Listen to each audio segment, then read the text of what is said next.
Welcome to Keith Knight Don't Tread on Anyone and the Libertarian Institute. Recently, there has been a great deal of overlap in the economic analysis of what caused the drastic increase in gas prices.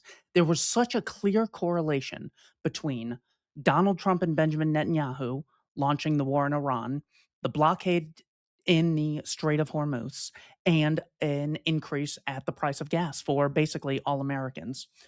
This means that the old dispute between democratic socialists and libertarians over what causes high prices, the democratic socialists had previously thought that greed was the cause of high prices.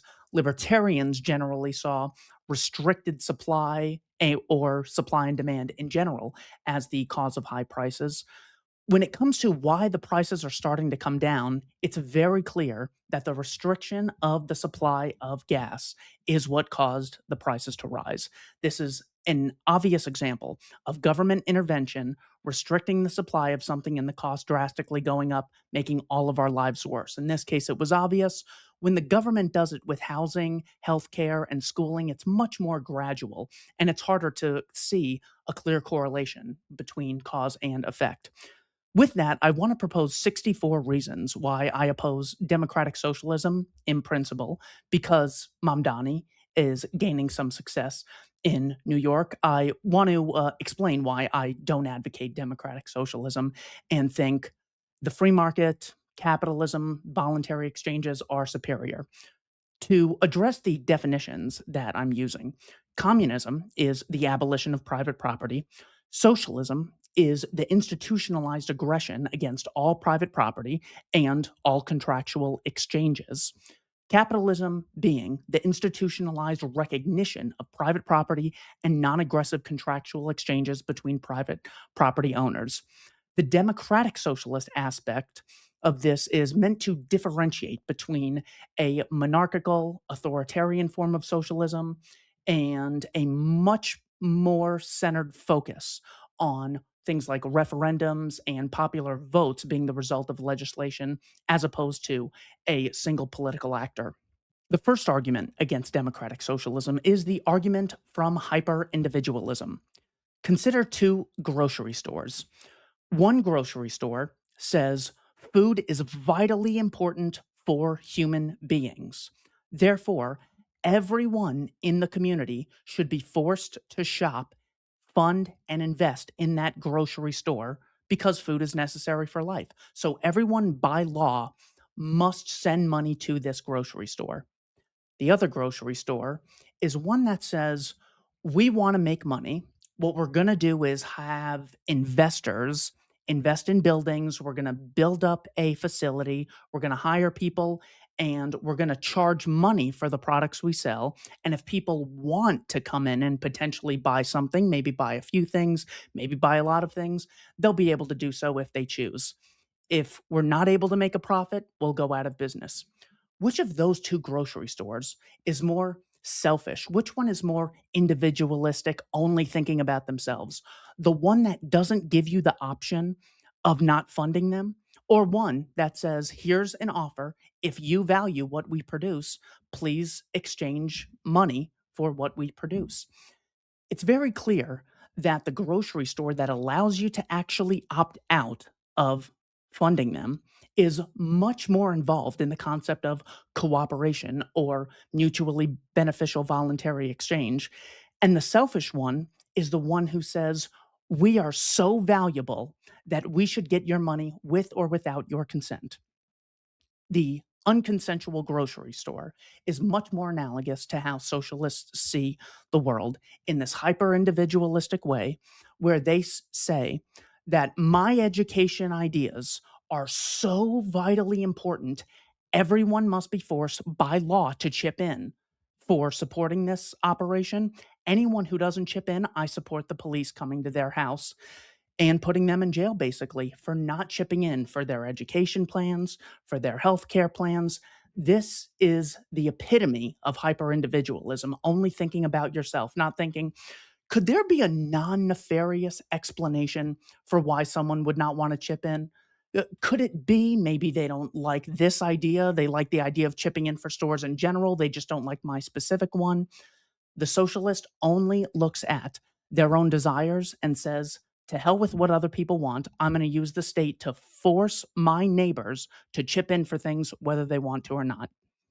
This general concept of putting massive obligations on strangers, even though the government already confiscates trillions of dollars a year and increases the money supply with trillions more, they still are totally comfortable with putting massive obligations on strangers without knowing what the effects will be. This is why the concept of hyper-individualism, only thinking about themselves, applies more so to democratic socialists than it does libertarians or advocates of the free market. Second argument, democratic socialism fails the first ethics test of universality. So, in order to determine whether something is right or wrong, a good general rule of thumb is to say, could this be applied consistently? I mean, if I said slavery is good, but only for people in Arizona who work at the Libertarian Institute and are over the age of 27. Well, you could clearly see that this is me squaring out some aspect of morality so I could justify doing something that benefits me at the expense of others.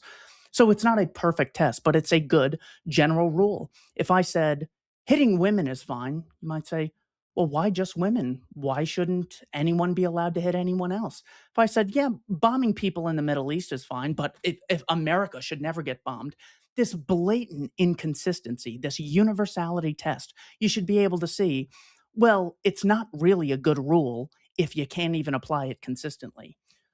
The socialist claims that only the state can issue taxes, can issue regulations, can control the justice system, can determine at what level, even if you think that someone should be forced to fund some healthcare program, the state then tells you what the healthcare is and at what level you should be chipping in. Does anyone else have the right to do that? Should Walmart have the right to do that? How about Goodwill? Goodwill has given a lot of people at low income levels great opportunities and access to resources. Amazon has done the same thing. The Catholic Church has done the same thing. Why can't everyone issue taxes and regulations? If socialism is such a good idea, why does the state need a monopoly on these rights? A second aspect of this argument is their unwillingness to differentiate between people who earn large amounts of wealth voluntarily and those who get wealth coercively. So they don't differentiate between the fraudulent Bernie Madoff and the inventors or creators of In-N-Out Burger, whether you're a thief or someone who's invested money or someone who works hard, they just vilify the rich. Now, in their defense, for the vast majority of human history, what you could call pre-capitalist inequality, the vast majority of human history, the way you gained wealth was through confiscation, through threats, violence, colonialism, imperialism. It wasn't until the concept of capitalism allowed you to voluntarily contract for mutually beneficial gain, then people were able to acquire large amounts of wealth without using violence or threats thereof. Now, the concept that taxation is theft, regulation is theft, you're forcibly telling people what they can and can't do with their scarce time, their body, and their property. If you don't think that those are theft, all you have to do is use this basic universalization concept and say, well, then why can't anybody do it? If education is something that's so important, it's okay to coerce people into funding it. Well, then why can't the Libertarian Institute start issuing taxes on people's income or issue a sales tax? Every time someone makes a trade, you just have to give 1 penny to the Libertarian Institute. That's a very modest sum for all the content we create. But the concept of universality is completely rejected by the democratic socialists. That's another reason to oppose such an idea. Number 3, he who pays the piper calls the tune. This is also referred to as the consumer payment split. So when you have a product or service and you want to sell it to people, the way you can acquire large amounts of money in exchange for what you're producing is by meeting consumer demand. They are the piper, they are calling the tune. That's where you get this nonsense that the customer's always right. Very often the customer's a moron, not relevant to this situation. But when the producers answer to the consumers, then they call the tune.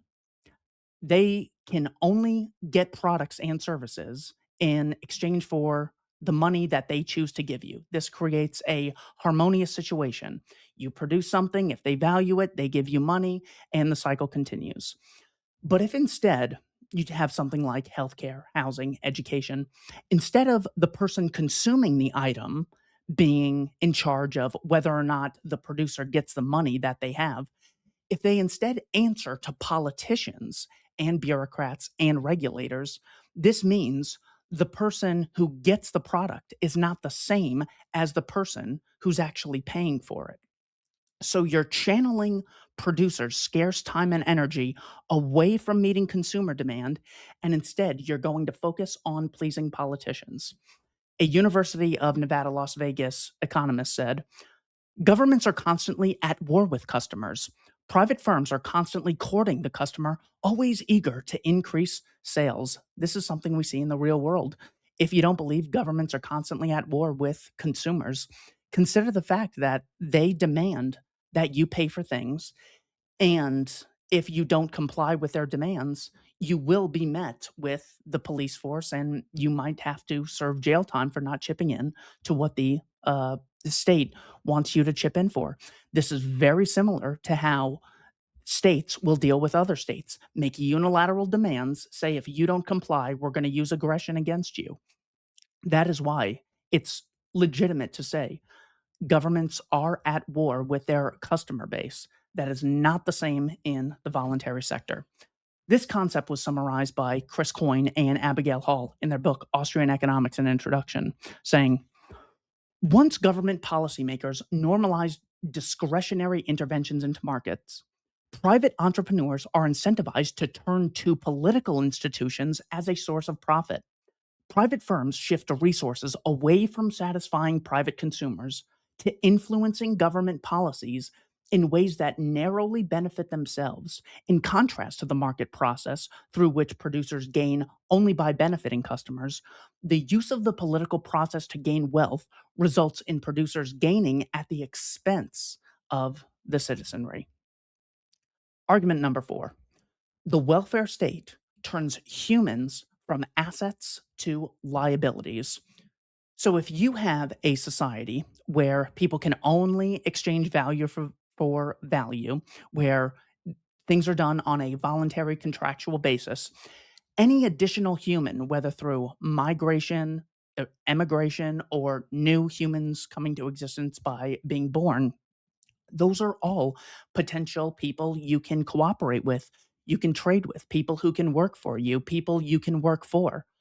But when the welfare state comes into play, now every additional person is a potential liability to you. Instead of a potential asset, someone you could trade with, this is someone who can confiscate your wealth by getting on food stamps, confiscate your wealth by going on Social Security, can confiscate your wealth by getting on Medicaid, whether or not they choose to take care of themselves. This also means that anyone who chooses to live a risky who chooses to make risky decisions in general then puts an obligation on you. If someone gambles away their savings on Polymarket, I think that is devastating for them. But if that puts them into poverty for whatever reason, why should that put an obligation on anyone else to have to fund their gambling addiction and rescue them? I totally support the concept of people helping others, but when people know that they can get access to resources, whether or not they're being a productive member of society, they're much less likely to engage in productive behaviors in general. When people migrate to the United States, this could be, hey, someone I could trade with. This could be someone I could employ. This could be a number of entrepreneurs who could build businesses that I could shop at or work at.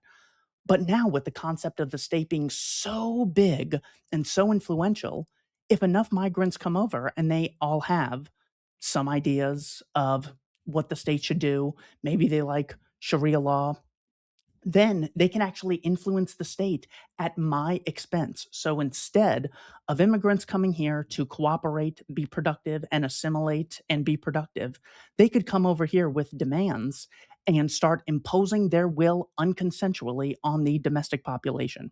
So, this is how the low intensity civil war of democracy can easily come about because the welfare state turns humans from assets to liabilities.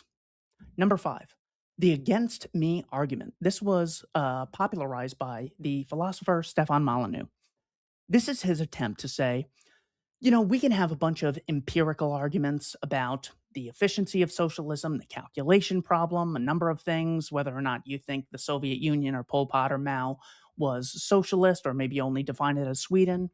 The bottom line is, says Molyneux, are you willing to use violence against me to chip in for the things that you want to fund? Is it so vitally important that I fund this healthcare program, this Medicaid program, this the LGBTQ rights in Pakistan program? Is it so vitally important that you're willing to send the police to my house to kick in my door? And if I resist them, to shoot me in front of my kids? Is that really what you're advocating? Under the guise of helping people, of course. So he takes this conceptual argument and turns it personal into the against me argument. Number six, the Donald Trump test. The general theory of democratic socialists is that if you have someone in the public sector, they are there to serve the public. If someone's in the private sector, they're there to serve private, narrow, self interested, selfish, individualist actors. Because of who they have an intention of serving, will affect what they do in general in the economic realm, we can assume that public actors are beneficial and private actors are parasitic. The opposite is true. The way you could test this theory is by having someone in the private sector and see how much damage they can do, and then take that person and put them in the public sector through two democratic elections, and then see if they're more destructive to the well-being of humanity in the public sector or the private sector. And Donald Trump is the perfect example. As bad as it was having him in the private sector, he was running The Apprentice. He was building buildings. The Vegas building is disgusting, but the one in Chicago is very nice. But even with the Vegas building, that isn't very attractive. It's still nothing compared to the atrocities he's able to commit once he has access to the monopoly on violence known as the state, once he has access to $6 trillion a year and a central bank and the capacity to make laws that all of us have to follow. So the Donald Trump test is more evidence that just because someone's in the public sector doesn't mean they then serve the public. It could be once they have this halo of legitimacy of state power, well, now they no longer have to serve the public. Now they get money involuntarily. Whereas in the private sector, they had to get money voluntarily. And as damaging as they could be, it's still better to have them in a realm where they can only get money and time if people choose to voluntarily contract with them. Number seven, zero sum thinking. The assumption is that if someone is rich, the way they got that wealth is by expropriating or confiscating property from someone who previously had it and then they took it. I don't mean to strawman this, but it's like assuming before European colonialism, Africans had tall buildings, cruise ships, cars, airplanes, air conditioning, electricity, and computers. And then the Europeans showed up and then they confiscated all those things from Africa and took them back to their homeland. That is not exactly how things went. When it comes to the concept of wealth creation, there are generally two ways to acquire it. One is through fraud, confiscation, violence, or threats thereof. And the other is by creating value in exchange for value.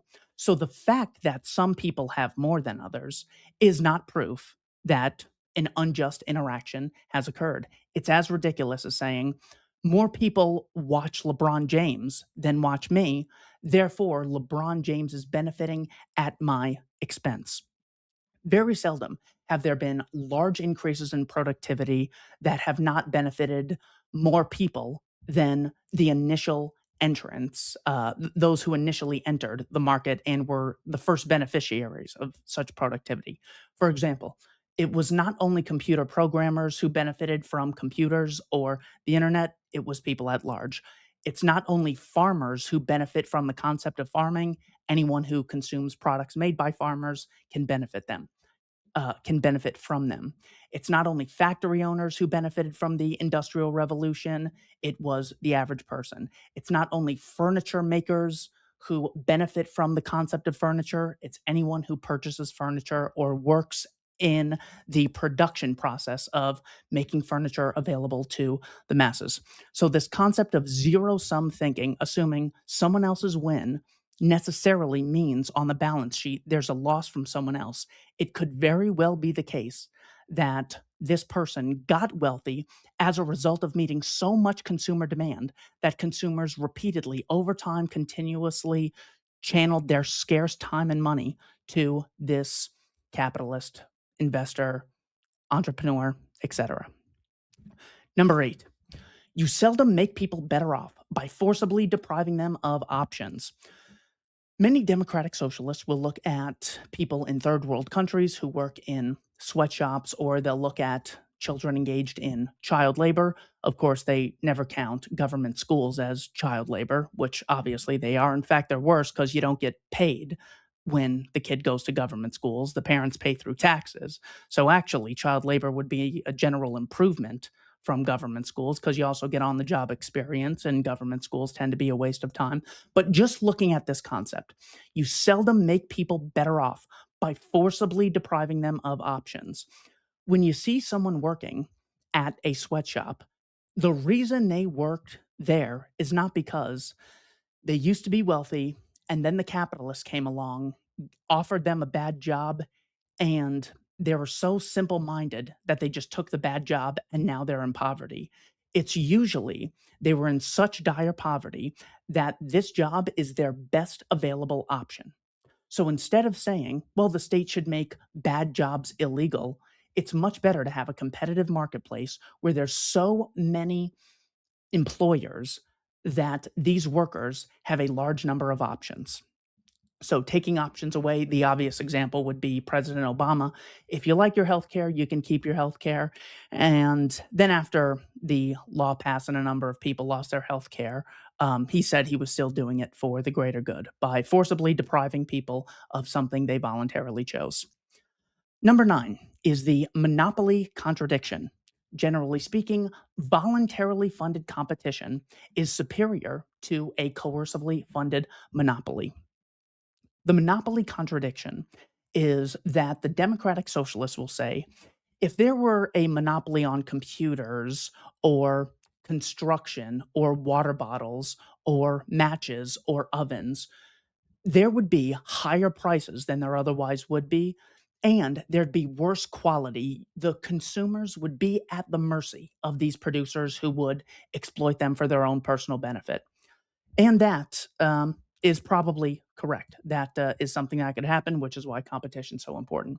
However, the contradiction comes when they say, oh, but the state should have a monopoly on compulsory education, and the state should have a monopoly on taxation, and the state should have a monopoly on coercively funded healthcare, and the state should have a monopoly on guns, and the state should have a monopoly on how businesses should be regulated. They then list all the things. The state should have a monopoly on who controls the money supply with the Federal Reserve Act of 1913. They then advocate all of these monopolies. In short, the state is a monopoly on violence. That's the only thing that makes it a unique institution. In other words, it's an expropriating property protector. It's not a coincidence that when governments tend to control compulsory education, the average person is not familiar with any of these arguments.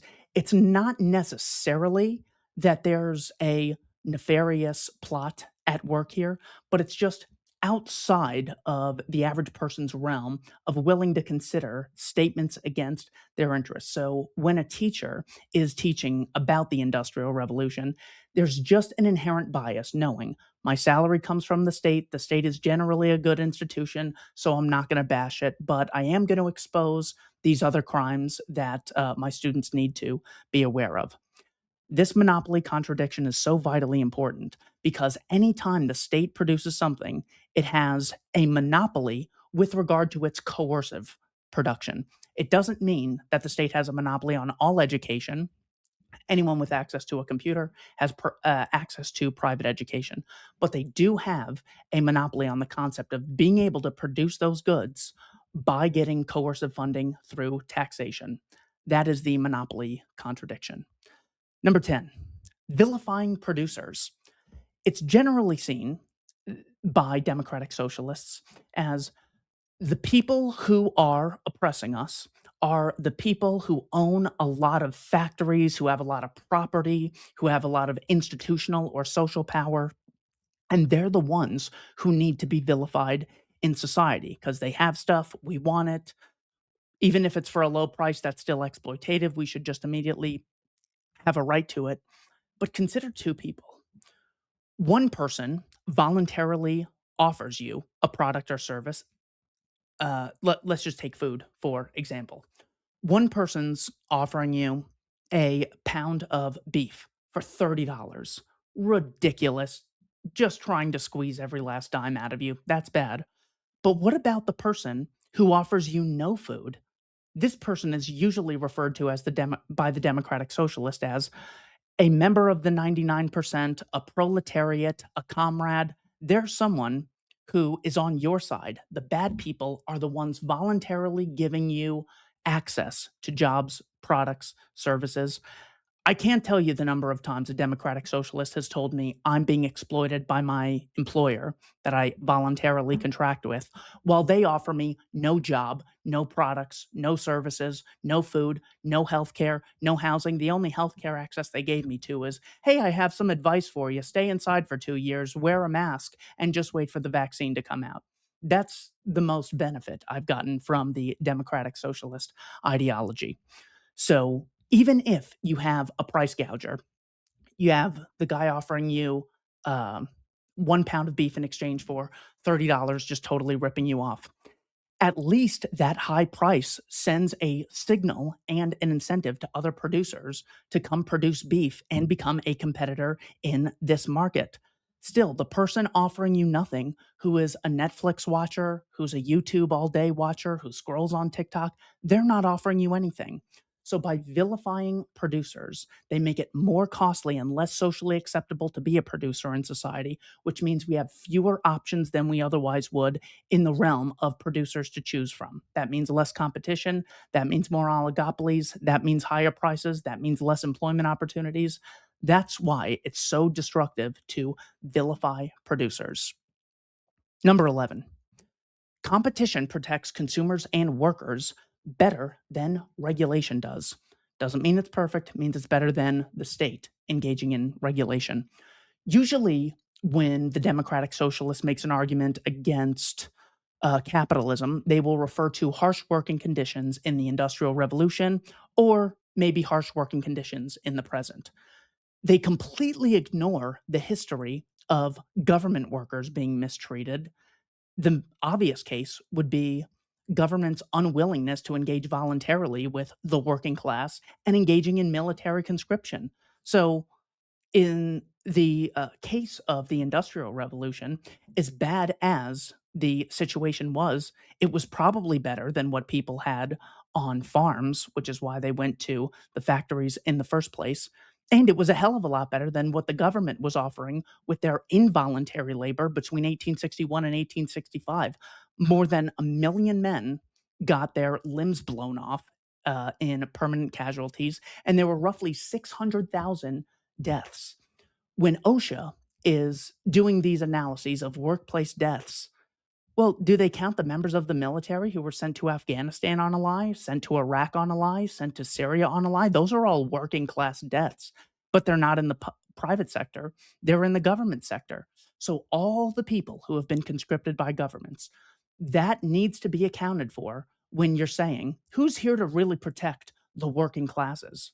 Government won't even give you the option to opt out in many cases. Pete Hegseth this year just made selective service, a fancy word for slavery, automatically uh, register by the time I believe every man turns 18. I'm sure the feminists are outraged that only one gender has to register for conscription. And the way that you can prove that competition protects workers better than the state is you have to ask, why isn't it? If the theory is private companies do the absolute bare minimum, and the only reason they do that is because there's a government law forcing them to, and we, the people, need to support the government to increase those laws to make the corporations protect us more, you would assume that roughly 100% of people earn the minimum wage because that's the minimum that you have to pay workers by law. Turns out a very small percentage of people earn the minimum wage. Once they get on the job experience, they then get a raise. They can demand higher pay as a result of competition amongst employers. So you have to ask, why is it that these companies pay more than minimum wage? Are they just super generous? Every company I've ever worked for or looked into has jobs that pay more than the minimum wage. This can't be explained through the concept of, well, the government regulates the workplace. This is the result of competition. What makes the wages higher is the entrepreneur knowing that if I don't make you an attractive offer to keep you on my staff, you're going to go to one of my competitors. So even if you work at Target, you still benefit from Kroger. You still benefit from Walmart because your employer knows that you could switch industries. So that is what bids up your prices. And then the obvious example of OSHA in America, it's the Occupational Safety and Health Administration. They will say that, well, ever since OSHA was implemented, workplace deaths have drastically decreased. What they don't show you is workplace deaths were decreasing at a faster rate before OSHA was implemented as a result of competition amongst employers and employees having the freedom to contract and the freedom to leave. Number 12, the secret to mass consumption is mass production. The question, why was everyone poor in 100 AD? Was it because not enough wealth was coercively redistributed by a state apparatus, or was it the result of there being such a low productive capacity that everything that was produced was consumed almost immediately because people's productivity levels were so low? That is the same reason we have things like shortages in the present, a lack of mass production and voluntary distribution through things like the pricing mechanism. So, when it comes to why big companies would lower prices or why they'd have low prices in the first place, you'd assume that someone like Rockefeller, Carnegie, or Vanderbilt or Ford, that they made their money by having very limited production and then only selling expensive products to the top 1%. That's what the democratic socialist theory would predict. We actually see the complete opposite. Ford drastically lowered the cost of cars. Vanderbilt drastically lowered the cost of steamship travel. Carnegie drastically lowered the cost of steel through a very efficient production process.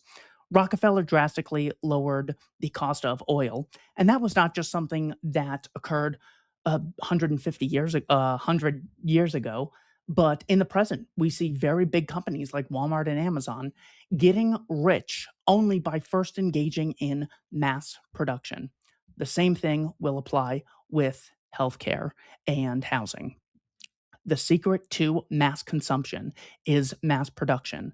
When there's only one product, then the marginal utility is very, very high. The company doesn't want to separate itself from this one microphone that they have access to. So they could find the richest person in the world and sell it to them. But once they and their competitors are producing tens of thousands of these things, well, then the production process becomes more refined and they would rather reach more customers than fewer customers. Therefore, they tend to lower the price. The secret to mass consumption is mass production. regardless of the industry. Argument number 13.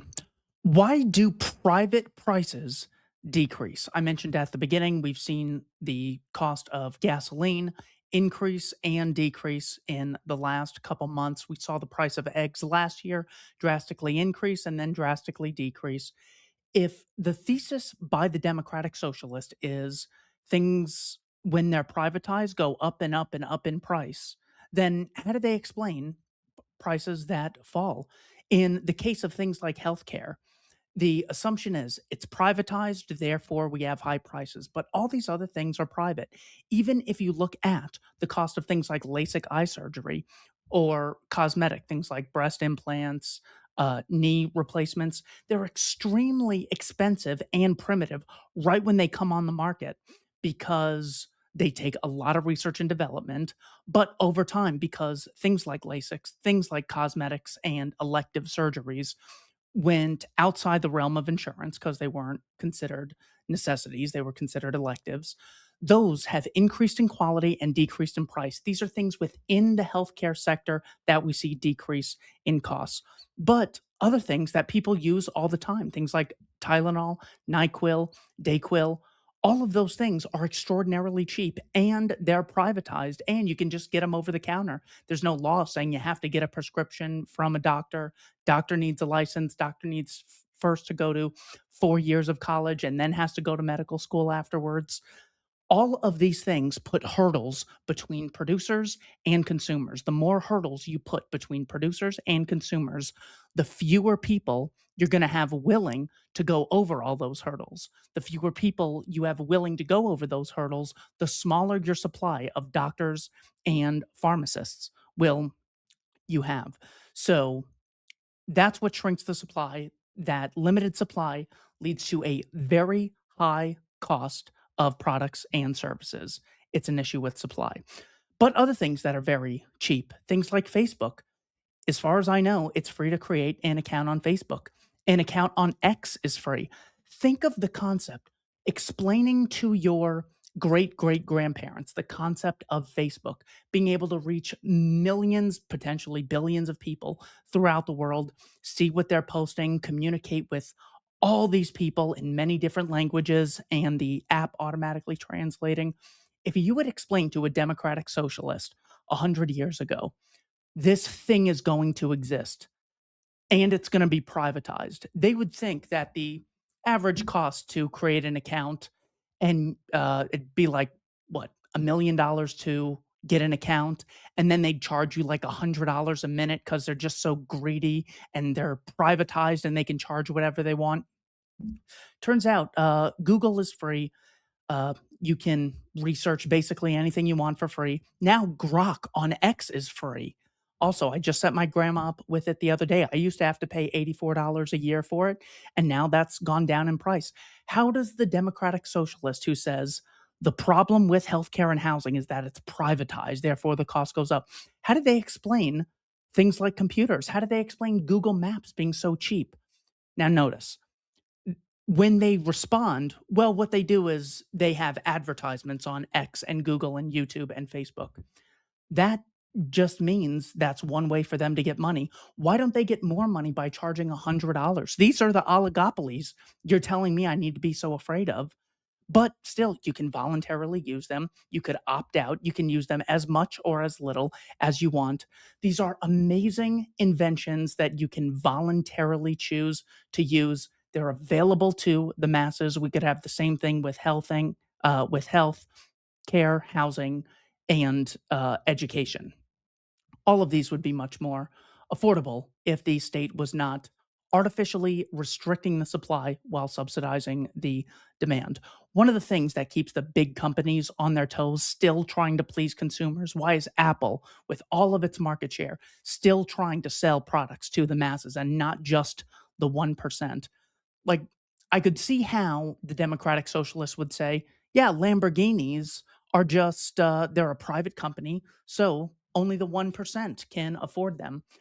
But then you have to explain Honda and Toyota and Ford and Chevy and all the other available cars that actually produce for mass consumption. So the concept of potential competition is what keeps the oligopolies on their heels when they're operating in the voluntary sector. Argument number 14: ignorant people voting is a good thing. Generally, people who are ignorant, who have no skin in the game, tend to outnumber the people who have a lot of skin in the game and are very knowledgeable about whatever topic is at hand. The concept of people who are totally ignorant voting on things like antitrust laws, on things like whether or not the United States should exit the Joint Comprehensive Plan of Action, should elect Donald Trump so he can wage a war against the Iranians. The average person doesn't even know what IRGC stands for, let alone understands the complex history of the Iranian Revolutionary Guard Corps. So the assumption is that the reason we have bad policies is because we don't have enough democracy and people aren't getting as involved. If we had pure democracy, everything's a referendum, it still would not be desirable because these very complex things would be voted on by people who have very little incentive to get informed. They have to read a ton of books, a ton of articles, they have to watch a ton of debates, they have to stay on top of the news. And at the end of all that research and studying and discussion with friends and family, they get like a 1 in 10 million vote, depending on which state they're in. So it's not realistic to say, well, what we just need is more democracy. We need to get people involved because people have such a small effect democratically. It is not ever going to make sense for them to get extremely involved in things. They have jobs, they have friends, they have family, they have Netflix, they have other interests, they have sports, they have hobbies, they have music, they have sleep. All of these things you want them to sacrifice so they can start researching political issues and historical issues and economic issues and philosophical issues and judicial issues so they could get a 1 in 10 million vote every 4 years. And usually by the time 60% of the votes are counted, the media already calls it for one politician or one party or another. So the real reason that bad policies persist is because a small group of people benefit drastically from the policy, and the costs are diffused among millions of people. The classic example being sugar subsidies. Why wouldn't the voters just say, we're getting ripped off, we refuse to do this?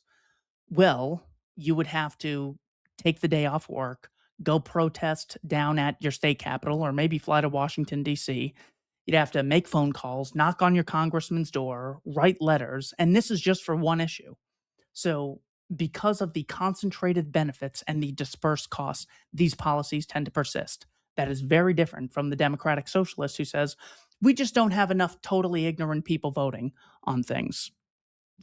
These people tend to pay no price for being wrong. That is a terrible incentive. The example that I believe Brian Kaplan gives is, imagine you spend the next 4 years, you say, look, we got an election coming up in 4 years for president. I'm going to quit my job. I'm going to go on welfare. And I'm going to spend every waking moment informing myself on every single political issue. And then another person doesn't think about politics at all for those 4 years. And when he gets in the booth, he flips a coin and heads or tails decides who he's going to vote for. Both of those people, the one who did nothing but work and the one who did no work at all, they get an equal amount of votes. Is that really the kind of system that the democratic socialists want to brag about? People who are totally ignorant on things having such a big say.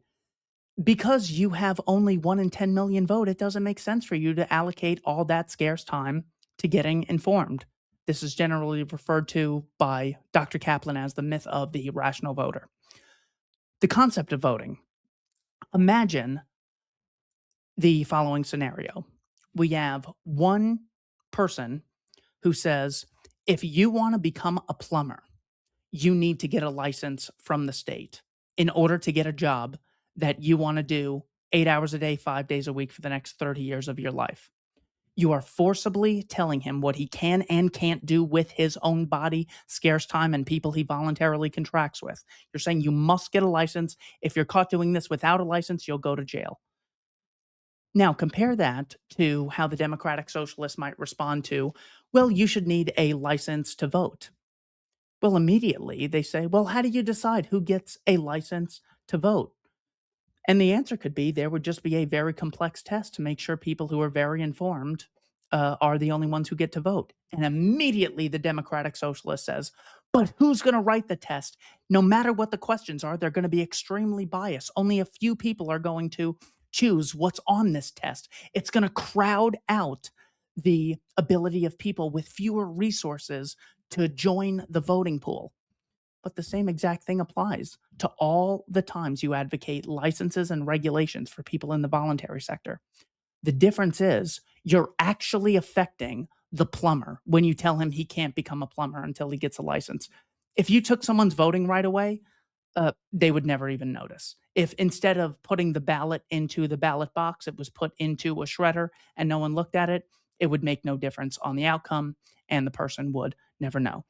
So, voting not only encourages ignorant people to gain a great deal of confidence in the say they have in society on things they're completely ignorant about, but it's also completely immoral when you forcibly stop people from doing things that actually change their life, such as getting a job without needing a license. This is all because some years ago there was a large uh, opposition to the concept of needing a driver's license to vote. Got to have it for everything else in society, but apparently voting is not terrible. So, in that example, who's the bigger criminal? I forcibly stop a guy from becoming a plumber because he doesn't have a license. Someone else forcibly stops someone from voting because they don't have a license. Well, obviously, me stopping someone from getting the job of their dreams because I'm the Democratic Socialist requiring a regulation and a license, I am much more of an inconvenience and a tyrant. So, what the Democratic Socialist does is they advocate fake power under the guise of democracy. You need to get a 1 in 10 million vote once every 4 years between two lying demagogues. That's your right. But what do they think about actual power, which is the freedom of association, the freedom to contract with whoever you want, regardless of whether the state says this is safe or this is dangerous or this is good or this is bad? Take the example of school choice just because it's so obvious. The Democratic Socialists will say it's vitally important that you get the vote. But when a parent says to the Democratic Socialist, I don't like where my kid spends 5 hours a day, 5 days a week for 40 weeks a year. I want them to go to a different school. I think this one's more safe. It's out of my districting range, but I've been paying property taxes on the property I own for so long. I should get a say in where my kid goes to school. The Democratic Socialists have never, in any significant number, supported things like school choice or what job you wanted to get if you didn't get the right regulations. And they won't let you buy things unless the producer gets the approval of the state in order to interact with you. So they give you fake power, the 1 in 10 million votes every year between two lying demagogues, and they artificially restrict the supply of people who you can actually associate with in the commercial realm. So basically, the terror that they have is, well, if people in the private sector are free and unregulated, it'll just be this sort of dog eat dog world and there won't be any limitations. It'll be unregulated. That's the great boogie term that they use.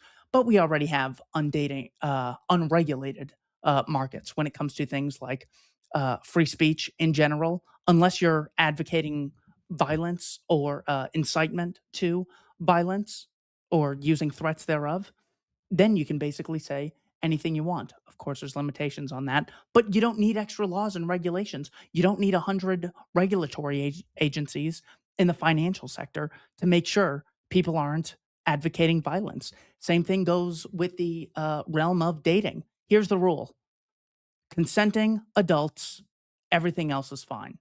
And then you get into specific things like harassment, coercion, violence, and domestic abuse. But those are already illegal. You don't need 50 regulatory agencies. Take the concept of dating. Dating is one of the dating, boyfriend, girlfriend, spouses. This is one of the most important things, one of the most important decisions any human being will ever make.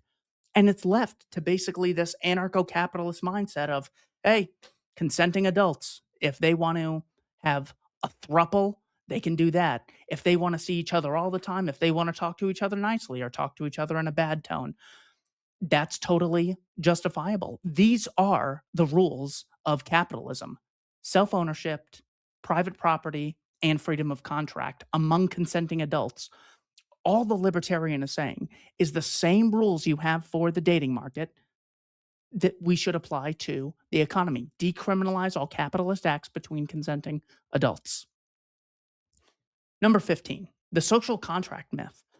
The myth of the social contract is we have a general understanding with the state. This understanding is so vitally important that we're going to call it a contract, meaning that if you don't pay taxes, you are not upholding your end of the contract. And basically, it's like any other contract that you agree to. If you don't abide by the rules of the contract, you could be put in jail because you didn't follow the contract. In exchange, the state gives you protection. Now, notice how different this is from an actual social contract. For example, I don't have a written contract with Red Robin that if I go there to the restaurant, I sit down and I order food, I never explicitly signed a contract saying that I would pay for the food. I just ordered it and they brought it to me and I ate it. But there's a general understanding. That would be an example of an actual social contract. Now imagine if I went to Red Robin and I said, give me the keto style triple burger, and they just didn't bring it out to me, but they did bring my bill. Does anyone think that I would have an obligation to pay that bill? No, because this is a genuine contract. I give you something in exchange for the thing you give me. Now, compare that to what happens with the state when the state doesn't uphold their end of the social contract. If you get attacked on December 7th, 1941, or the country gets attacked on September 11th of 2001, or someone robs you, do you get to stop paying taxes? Do politicians go to jail for not upholding their end of the social contract? Of course not. It's not a contract at all. It's just unilateral obligations. I do believe social contracts do exist in society. I think the most important way that societies can engage in social contracting is by simply saying that I owe you the respect of achieving my ends without initiating violence or threats thereof against you. That would be the libertarian social contract. It does put an obligation on people to achieve their ends through persuasion, through creating incentives. That is very different than one organization having a monopoly right on unilaterally imposing obligations without having to provide anything in return. And also, whatever the law is, who gets to interpret the law? 9 Ivy League trained Supreme Court justices can't agree on what the First Amendment of the Constitution says, the Second Amendment, the 10th Amendment, the 27th Amendment. So the idea that, well, there's objective laws and these things are really being discussed, and that in the private realm, you have people with their own opinions, and then the law, well, this is objective. No, it's subject to the same self-interested actors that we see in the private sector. The difference is they don't have the market discipline of people having the freedom to go to competitors, and they get coercive funding with taxation. Number 16, the what happens first argument. So, Mr. Democratic Socialist, whoever you are, will most likely agree with me that the US government has committed horrible atrocities in Japan, Vietnam, Afghanistan, Iraq, Syria, Cuba, Iran.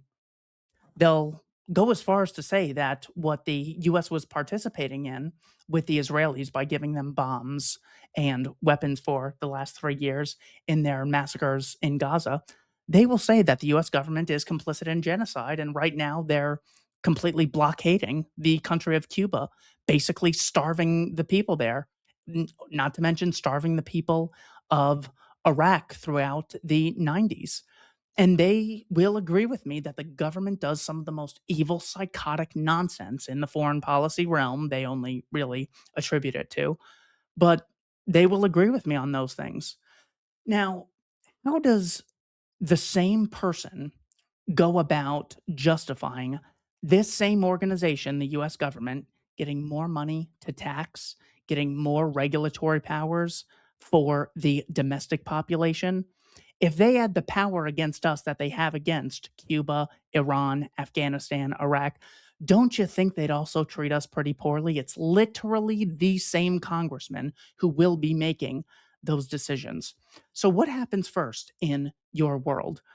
Do we first give them the trillions of dollars more in tax revenue? Do we first give them a ton of more power to regulate our everyday interactions? Do we first give them a monopoly on the healthcare, education, and housing industry and the grocery industry? And then the people who you're advocating, who you're saying are committing genocide, do they get nice after? Or do you want them first to get nice and then you'll justify giving them trillions of dollars more in taxation? It's completely ridiculous. The very people that they rightly accuse of committing all these horrible atrocities, they want them to have more power over the domestic population. You'd think there would be some one of these democratic socialists who say, you know, now what I see the US government doing in Iran and what they're participating in with the Israelis in Gaza, I feel so terrible that I've spent 10 years advocating that they have more money and more power. I mean, look what they're doing with the amount of power they already have. God, I feel absolutely ridiculous. I'm terrified of a worker at Amazon getting mistreated by the boss and feeling humiliated and degraded and getting a lower wage than he should. But that's nothing compared to the US and Israeli government murdering civilians by the tens of thousands. So you'd think this would be a moment for them to pause and say, you know what? Scrap the state socialism. We're only advocating mutual aid. But unfortunately, they have done no such thing. I don't know what they think is going to be the result of giving the state a monopoly on the money supply, a right to tax. Imagine you have someone and you tell them anytime you use violence against someone, strangers are going to pick up the bill. That would incentivize people's tendencies to be even more aggressive than they otherwise would be. It's not just the American government that has done this. All governments throughout the past that have engaged in large scale warfare and killing of civilians, whether it's the 7 Years' War, whether it's the Crimean War or the Napoleonic Wars, whether it's Kaiser Wilhelm in the First World War, the French Empire, the British Empire, Tsar Nicholas's empire, the Bolshevik Empire, Pol Pot's empire. All of these atrocities are committed when people have access to the state apparatus. And Jimmy Dore says that we have to fear the voluntary sector, saying that, well, it's really the corporations who are greedy. Maybe they are, but they face totally different incentives than political actors when the corporations can't get a penny out of your pocket unless you voluntarily give it to them, or unless they get hold of a state that already gets trillions of dollars a year in coercive funding. Also, monopolizing compulsory education makes the population assume the state is the central caretaker of society. So, for the same reason, you know, the government takes care of us at home, it should go help the people of Afghanistan. It should go help the people of Libya. It should go help the people of Yemen and Iran. And we should go help the people in Ukraine. That is a very likely explanation as to why people always think the government is helping on a foreign basis when they already think that's what the government does on a domestic basis. So, what happens first is a vitally important aspect of analyzing democratic socialism. Number 17, the static thinking fallacy. This is the assumption that that which currently exists can continue to exist when the fundamentals of the operation are completely changed. So, for example, they'll say product X is good: computers, medicine, food. Therefore, it should be controlled by the state. So we'll have the same thing, except the state's just going to pay for it and then it'll be free. Well, the taxpayers are going to pay for it, but we just ignore that. And we'll just call it free at the point of service, as Nigel Farage calls coercive funding of healthcare. The problem is, once you change the incentives, then you get the issue that I spoke about earlier, where the producers now have to please politicians and they're no longer trying to please consumers. Another example is person X is very nice. Therefore, person X should be a politician. Well, a nice person, once given the coercive power of a state, may not be a nice person very much longer. It's very likely that they'll get drunk with power. Are you familiar with the uh, frequently cited example of, "Oh, I thought this politician would be great, then he got elected and he totally let me down." What are the chances that happens like again and again and again and again? This should actually tell us something about the incentives created within the political system. An example that I like to use is I have never, ever stolen money out of your bank account, whoever's listening to this. So, therefore, what you should do is send me a copy of your driver's license, give me your social security number, send me your routing number, and send me your account number and a photocopy of your debit cards and credit cards. I've never stolen your money before, therefore, you can trust me. That is one way to look at it, but another way is, yeah, you never stole from me because you never had the power to do so. But now, once I give you all this power, all this information, then it's very likely that you will screw me or take some of the money out of my bank account. It's the same exact thing that if you say, "Oh, this woman, Cortez, is so kind, she's so thoughtful, therefore we should give her a monopoly right to coercively rule the rest of us." Well, once she has that power, she might be much less likely to be the nice person that she originally was. And because of the way humans work, it is very likely that they will rationalize their most evil actions because the assumption is, well, if I thank God I'm doing this, if I wasn't doing it, someone even worse would be at the realm. The reason this matters when it comes to democratic socialism in particular is they have the intention of America becoming Sweden. Ridiculous. They compare a big country and an empire to a very small country. It would make more sense to compare New Hampshire to Sweden. They don't compare the US government to Kaiser Wilhelm's empire or the French Empire or the British Empire or the Tsarist Empire. So that's ridiculous in and of itself. But their claim is that what we want is for voters to control the state. You can have a big state apparatus, trillions of dollars a year, and then the voters are going to be the caretakers. But once you give the voters that power, what if they're just not interested in getting and spending their life talking about politics? What if they just vote away the rights they have and give them to a few politicians?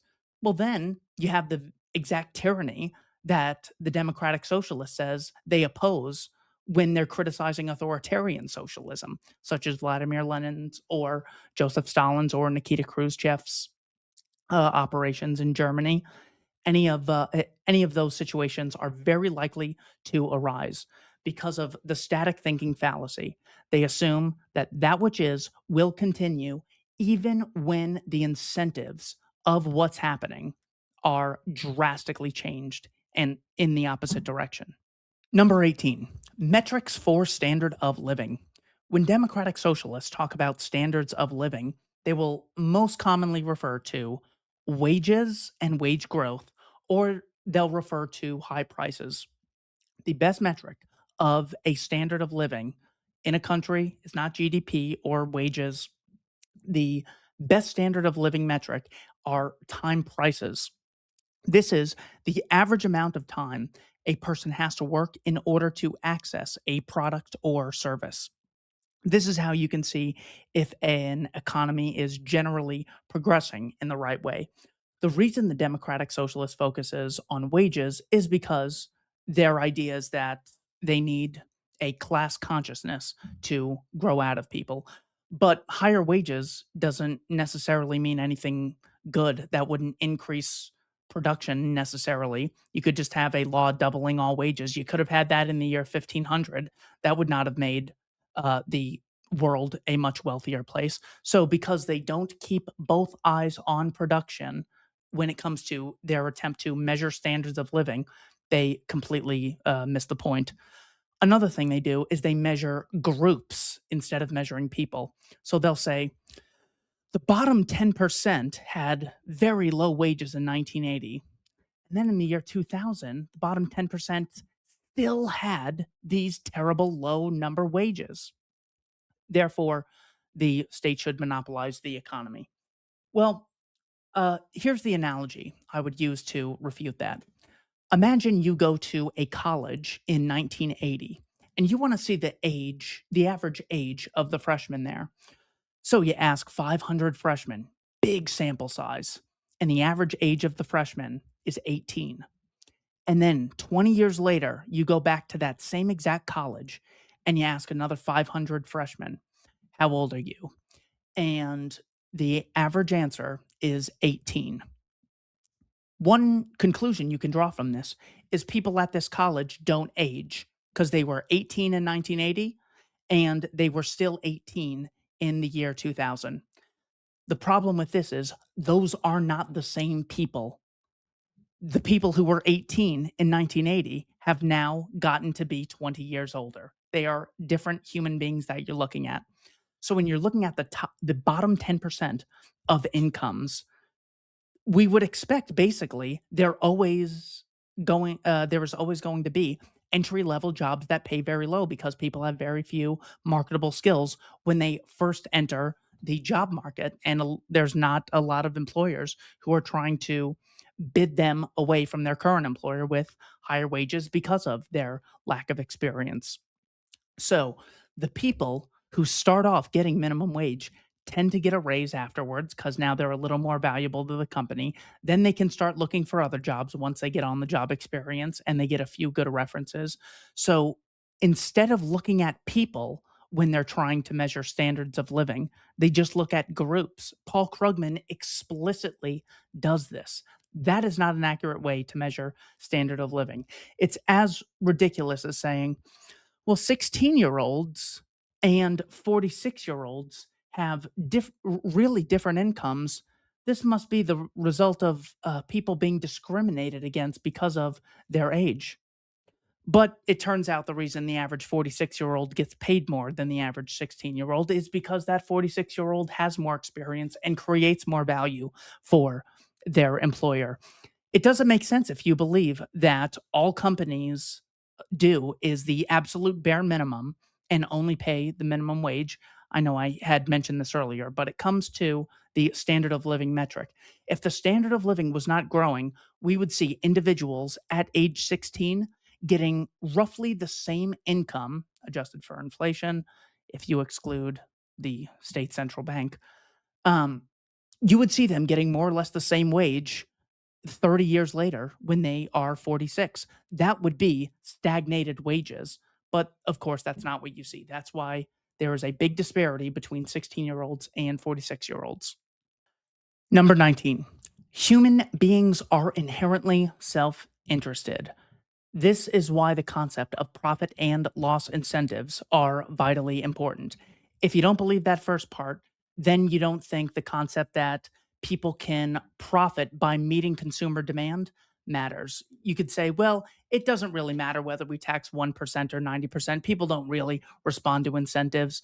Or even if they do, that's only because of white European colonialism creating that idea in people. People aren't going to be self interested once we democratic socialists take power. The problem is we see the same self-interested actors in the public sector also being extremely greedy. This is the concept of public choice. When human beings go to the grocery store, they're self-interested. When human beings go into the voting booth, they are also self-interested. When that same voter becomes a politician, that politician is still self-interested. Proof of the fact that humans are inherently self-interested, you can look at the disparity between how someone responds when they lose one person that's close to them. And then you could tell them, about the 500,000 deaths that took place during the Crimean War between France, the Ottoman Empire, the British Empire, and the Russian Empire at the time. You would think humans aren't self-interested.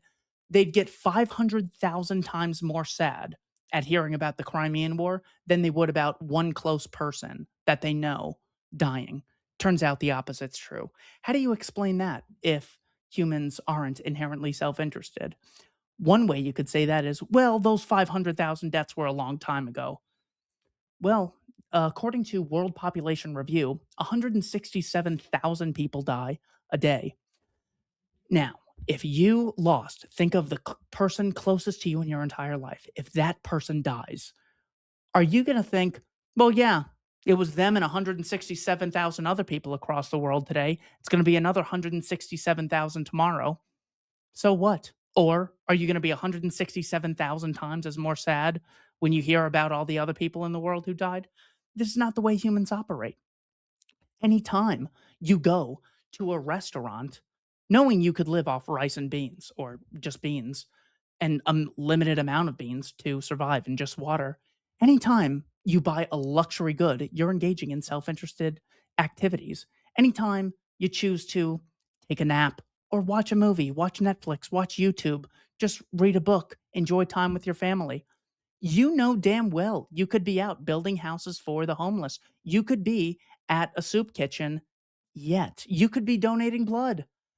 Yet you choose to do those things because you too and everyone else on the planet is a self-interested actor. The other reason this matters is because the assumption is that only capitalists in the private sector seek profit. Every single person in the world at all times is constantly looking to exceed the benefits they have and decrease the costs they have. The general term used to describe this is psychic profit. So if there's no money exchanging hands, when you're spending, instead of money, you're spending your time. You want to profit with the time you have. So you want to make decisions in favor of some things at the expense of other things. That's you economizing through the concept of psychic profit. So it's not just, well, the capitalists are looking out for profits. The employees want to spend as little as they can getting to work and they want to make as much money as they can at work. There's nothing wrong with that. If it costs you a $2 a day to get to and from work in gasoline and you earn $100 a day at work, you're profiting $98 a day at work. Nothing wrong with that. Every human being is self-interested and constantly seeking profit. What differentiates capitalism and socialism are the constraints people face in pursuit of profit. The socialist gets money with or without your permission through the state apparatus coercively, threatening to cage you. The capitalist, the free market advocates, can't get any of that money. They can't meet their own self interest unless they first meet consumer demand or engage in some concept of mutually beneficial contractual exchanges. So humans are inherently self interested. That's why profit and losses are relevant. Argument number 20. The democratic socialist does not recognize rights as reciprocal. What they advocate are things referred to as positive rights. This would be, because I exist, I have a right to healthcare, I have a right to education, I have a right to housing, I have a right to insert whatever the democratic socialist says you have a right to. What they will do is only focus on one side of the equation. I have a right to, say, healthcare. Well, the other side of that equation is the obligation on other human beings to provide me with that product or service. If they do not provide me with what is my right, they are violating my rights. And if you're violating my rights, the assumption is that you will be punished by the state, by them putting you in prison for not providing me with my positive rights. Oh, I just had another child out of wedlock. Now you owe me more health care. Now you owe me more food stamps. Now you owe me more education. Oh, I just invited an immigrant to come to the country. Now you owe me even more. They don't look at the other side of the equation and consider the contradiction. I have a right to healthcare, housing, and education, but I don't have any obligation to provide it to you. You just have a unilateral obligation to provide it to me, even if I do no work, I still get welfare. This gets back to the selfish hyper individualism of democratic socialists. I have a right to things no matter what I do, whether I'm totally pleasant or totally unpleasant, whether I work really hard or don't work hard at all, whether I'm really productive or really unproductive. I exist, therefore, I have a right. Argument number 21. We are not the government. There's two interesting clips with President Obama. One is when he is a state senator and he's talking to a couple reporters, and he says, one of the problems with these defense contractors is that they actually threaten the existence of a state, the state being a monopoly on violence. Years later, when he was president, he said, all these Republicans are saying, oh, the government's going to take our guns and get tyrannical. The government is us. Now, which one of these sounds a little more accurate? What he said off the big stage when he was just talking to a couple reporters, what the state actually is, a monopoly on violence. And look, to justify that is that's a totally different discussion. It's not that, well, the state's a monopoly on violence, therefore anarcho-capitalism is the only right thing you can ever have. What matters is just tell the truth about what the state is. This way, we could change the Overton window of where the discussion lies. Instead of saying, we are the government and we want this healthcare industry to get X amount of dollars a year, or we want these food stamps to triple in how generous they are to the recipients at the expense of the taxpayers. Instead of seeing the government as we, which it obviously is not, one group has the right to tax, the other has an obligation to pay the taxes. One group has a right to regulate the other group does not have a right to regulate the other. They can literally threaten you for not chipping into things. If you try threatening politicians, you'll be put in jail for domestic terrorism. Does that sound like we are the government, or does this sound like a scam? Or there's actually two different groups? Completely ridiculous. So we are not the government. And it's just good to address that. This way, the discussion can change from, we want roads, therefore the government should provide roads. Just be honest and say, look, I've thought of every voluntary avenue of how roads could be built voluntarily, and the outcome would just be catastrophic if we did that. So reluctantly, I'm going to say anyone who doesn't chip in for roads should go to jail. I wish this weren't the case, but we have to do this. Just be honest with that. Just be honest. That's all I'm asking. Stop pretending we are the government when they literally have rights no one else has. Number 22, more power correlates to better outcome assumption. The reason planes work so well for me, and the reason I benefit so much from planes, is not because I was involved with the Wright brothers in constructing the original plane. The reason this microphone works is because I was not involved, experts were. The reason this printer works, the reason this computer works, the reason my air conditioner works is not because I was involved and I voted and they had to listen to me. What gave me the power was the freedom to purchase these products, was the freedom to associate with these producers through voluntary contracts. The democratic socialist assumes that if people have more power, the outcomes will be inherently better. This is as ridiculous as saying shows like Seinfeld, Everybody Loves Raymond, those should have been collectively written instead of privately written. The fact that someone gets more power, that person could be very ignorant. That doesn't necessarily mean things will get better. But what they're doing is they're appealing to the ego of the voting masses when they say, you should have more power. Thank God there wasn't some big referendum on how cars should be built. Thank God it was just Henry Ford cranking them out at his Ford factory. That's what made the cars good. So when the democratic socialist tells us healthcare, housing, and education would be good if the people were empowered, it's a completely faulty assumption.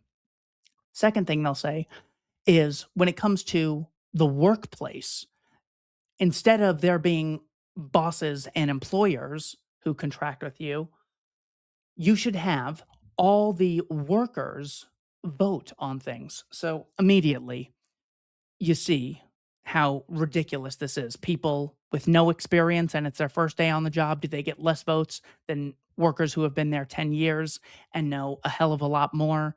Do people who produce at different levels, at different values for the company, can they get different compensation? Everything has to be voted on. How do you decide when the meetings are? How long should the meetings be? It's all absolutely ridiculous. But the assumption is if I, an employee working at Winco, if, well, actually, Winco calls themselves an employee-owned company, and it's totally voluntary. That's not what the Democratic Socialists are saying. They're saying, by law, the state should strip away stock ownership from the current owners and give it to the workers. Winco has it worked out in such a way that Democratic Socialists would not agree with because there is still privatization and a great deal of inequality, which just goes to show you the capitalist realm can bring employees in to the ownership circle without the state having to nationalize anything. But take something like Apple. If all the employees got to vote on how the computer was made, do you think it'd be as good? It would be a piece of junk. Then once you have a piece of junk product, you're not going to have a lot of revenue for the company. So the company's going to be much worse off. So you as the employee will be worse off because you had so much more power. The reason things are good is because of the profit incentive, because of competition, because of freedom to contract, and because of experts who compete in the marketplace, not because people have so much more power. Argument number 23, the myth of free. Crystal Ball is a very kind woman. However, when she says healthcare should be free, buses should be free, education should be free, this is as absurd as me saying, Crystal, stop complaining about Pete Hegseth wanting to spend $1.5 trillion at the Pentagon every year. The military is free. I've never gotten a bill from the Pentagon. They don't charge me. It's a free service that they provide. Well, they tax the money, or they increase the money supply, or they borrow it with the understanding that they promise to tax more in the future. The government can make healthcare free just like they make the military free. You know that you're paying through it with taxes. So to call it free is so blatantly dishonest. It's as dishonest as Pete Hegseth saying, oh, the military budget, don't worry about it. We're going to work out the details, but all you people need to know is that it's free. If it were actually free healthcare, the nurses wouldn't get paid, the construction workers who build the hospital wouldn't get paid, doctors wouldn't get paid, people who made the healthcare machines would not get compensated. How are they going to get any money if it's free? Unless you're just propagandizing. Well, then that makes a little bit more sense. Imagine me saying, I think every child should get a free education at the Catholic Church school that they live next to, and I have a great way to pay for it. Every single person has to chip in or they go to jail. Other than that, it's going to be free Catholic school church. Well, immediately you say, not only is it not free, what the heck are they going to be teaching them there? Yeah, the Catholics want to learn Catholic stuff. Okay. Why should I have to pay for someone else's kid? Maybe I want the best for that kid, but it doesn't mean that I think them going to Catholic church school is necessarily the best thing for them. So anytime you just take the thing they're advocating and apply it to any other realm, you see what a ridiculous swindle is actually afoot. Argument number 24, the iron law of oligarchy. Bernie Sanders will frequently say that what we live under is not democracy, but an oligarchy. The reason we live under an oligarchy is because we live in a society. Every society since the beginning of time Some people had a lot more influence and power than other people. Ancient Egypt had pharaohs. Ancient Athens had Plato, Socrates, and Aristotle. Well, Socrates was pretty influential until he was killed with the hemlock. But the fact that there was a state who could kill someone, assuming the story is true, that meant that there was an oligarchy. Some people had a ton of power. And then there were slaves in Rome who just didn't have any power at all. Um, in the Soviet Union, in Russia today, in North Korea today, there's an oligarchy. Oligarchy is simply a way of life, it's radical inequality. Now, where else do we see the concept of oligarchy where a few people have a ton of power? Well, every single aspect of human existence. In the realm of comedy, what percentage of not just human beings, what percentage of comedians are as successful as Chris Rock and Jerry Seinfeld and Louis C.K.? What percentage of not human beings, but basketball players in the NBA? How many can sell as many jerseys as Steph Curry? How many people can sell out arenas like LeBron James on YouTube? Hassan Piker has a hell of a lot more viewers and subscribers than the average YouTuber. There is an oligarchy on YouTube. When it comes to the concept of speaking, some people are much better speakers than others. So, y- not everyone is as charismatic as a Tony Robbins, whatever you think of him. It still displays the concept that in almost every realm of society, you get an oligarchy. The classic example by Robert McKells was the union example. So you're part of the workers, you hate the bourgeoisie, you form a union. Not everyone wants to go to the union meeting, and not everyone who goes is listening attentively. Of the people listening attentively, only a few are going to speak up. Of the people who speak up, only a few are going to be really good persuasive speakers. And of those people, only a few are going to be able to persuade the union members to vote for one thing instead of another. So, yeah, you end up with Jimmy Hoffa and a few friends running the entire operation. That is how society works. So, by saying that we have to oppose oligarchy, is literally trying to bring you into a state that is incompatible with how human beings operate. Argument number 25. The argument from Praxeology. This would be an attempt to engage in logical, deductive reasoning as opposed to engaging in empirical experimentation.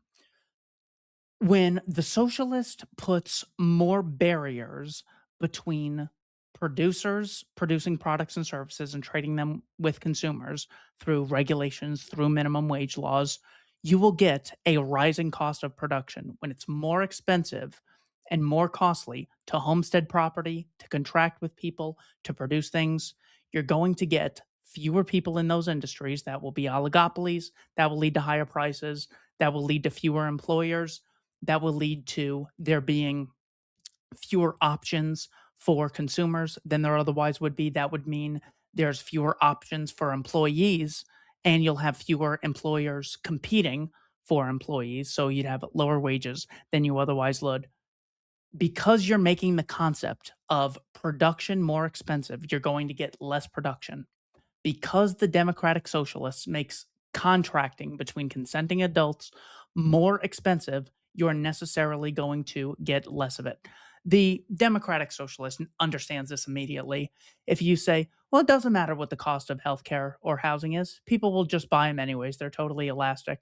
You say, no, literally, when the price gets so high, people literally stop consuming those issues and it has detrimental effects. The same thing applies to production. So stop making so many regulations that Amazon and Walmart have no problem complying with. I remember Doug McMullen and H. Lee Scott, when I used to work at Walmart, they came out explicitly in favor of increasing the minimum wage. And you would have thought that this is totally crazy. Why would the big business want more regulation? Well, they can afford the compliance costs, whereas small businesses and their competitors can't do such a thing. Another aspect of the praxeological case is the difficulty with homesteading. This would mean that the first user or the first person to go somewhere and use a scarce resource has no more of a right to it than any other human being in existence, not just in their country. You're a democratic socialist, not a national socialist. Apparently, all 7 billion people in the world should be living under one government, democratically voting for everything.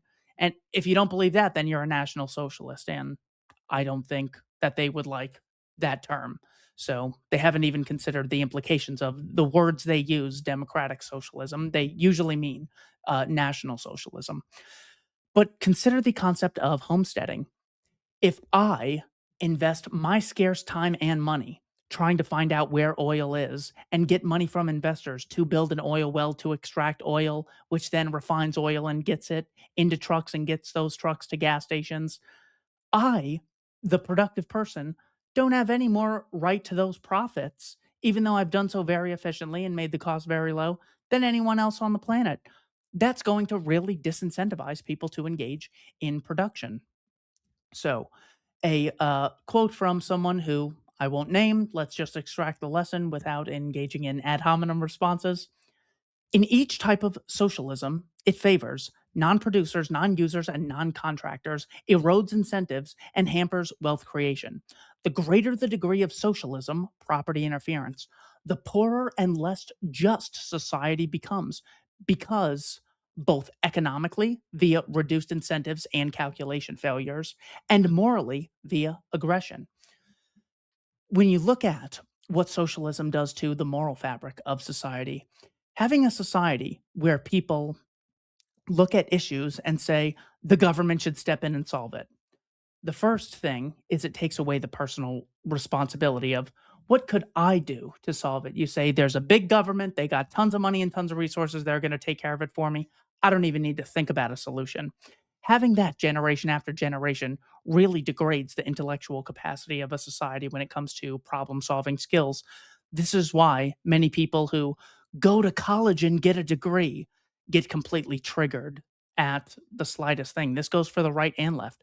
People on the left will get completely triggered when you mention that maybe the disparity in prisons is a result of crime disparity and not just racism.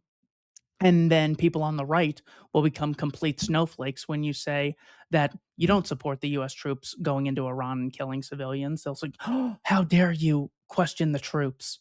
That you get snowflakes on both sides when everything is, well, I shouldn't have to think about that. Maybe the government can go do something about it. Also, consider what's being done to the society when the sitting president comes out and says, well, we don't like this thing going on. And instead of engaging in a cost benefit analysis of what you, the voters, can do, don't worry about it. I'm going to use the violence of the state to achieve your ends. It's very likely after some time, people might just start looking into their own lives and say, well, what the heck is so bad about coercion? The leaders of our society, politicians, do it all the time. This is why when someone attempts to engage in a political assassination, which I completely oppose, I'm always like, well, of course, that's what politics is all about. The sitting president, regularly talks about how many people he murders, says he might have to wipe a civilization off the map. It's like, well, if that's what we do to people in Iran who potentially might hypothetically in the future violate our freedoms, well, then how do you think the domestic population would respond when you in Washington, D.C. explicitly violate their rights and freedoms and independence? Of course, they're going to assume violent methods are morally justifiable. There was a great SNL skit where the guy impersonating Trump said something like, we killed this great Ayatollah. He was very big. He was a bad person, but we did it to free the people. Yeah, we killed the leader because he was a bad guy, but don't get any ideas. And the assumption was, hey, let's not get too trigger happy about, oh, yeah, if we don't like foreign politicians, we can kill them, but domestic ones, never, never under any circumstances. This is why it's important to oppose both foreign and domestic socialism. A continuation of the praxeological argument. This is from Hans Hoppe's book, A Theory of Socialism and Capitalism. He refers to the sociological effect Now, this means that instead of industries being run by people who got there through a process of getting interviewed, through getting on the job training, through working their way up through the system, even if there's nepotism. Say that, well, there's just nepotism or there's racism and whites and men and nephews all get to the top of companies. Well, at least that company now has to use its own money to deal with those incompetent people and hopefully competitors that use more reliable metrics of efficiency will outcompete them. At least if you have a nepotism company and a meritocracy company, at least in that situation, consumers can have the choice of working at and funding the company based on meritocracy. But when things are politicized, you don't get the meritocracy of who can best arrange the production process efficiently to meet consumer demand. You get people who tend to have political talents, who can rile up the masses and talk to them about things which they know very little about. So it's inevitable that they're going to use empty bumper sticker slogans to communicate to people. This is very different than if you got people who were invested in an industry where there was a profit and loss incentives. You have more people with political talents rising to the top of society at the expense of the innovators. The example I use when explaining this is, imagine you have two groups of 100 people. You tell the first group of 100 people, you're all going to run for Congress to change the world, make the world a better place. You think of the things that they might do, those first 100 people. They're probably going to look at other politicians, say a lot of slogans. They have to appeal to a large number of voters, so they can't really offend too many people. Or maybe they could, and then they'll get some votes because the people will really want someone who speaks truth to power. But once they get into office, well, then they're surrounded by a bunch of other politicians who've gotten there through demagoguing their way to the top, and they won't get on any committees, and their laws might not get voted on by the House or Senate. So they don't really end up achieving very much at all. Now, the second group of 100 people, imagine if you told them you have to go on the show Shark Tank.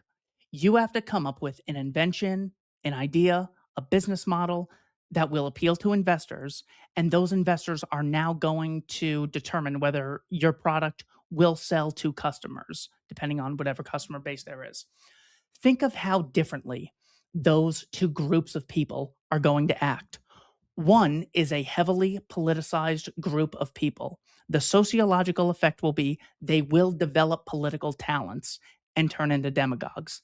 The other ones will turn into people who say, how can I most effectively meet consumer demand? How can I make the lives of the average person better with things like the Scrub Daddy or anything else that's been on Shark Tank? I haven't watched it in quite a while, but it's very interesting.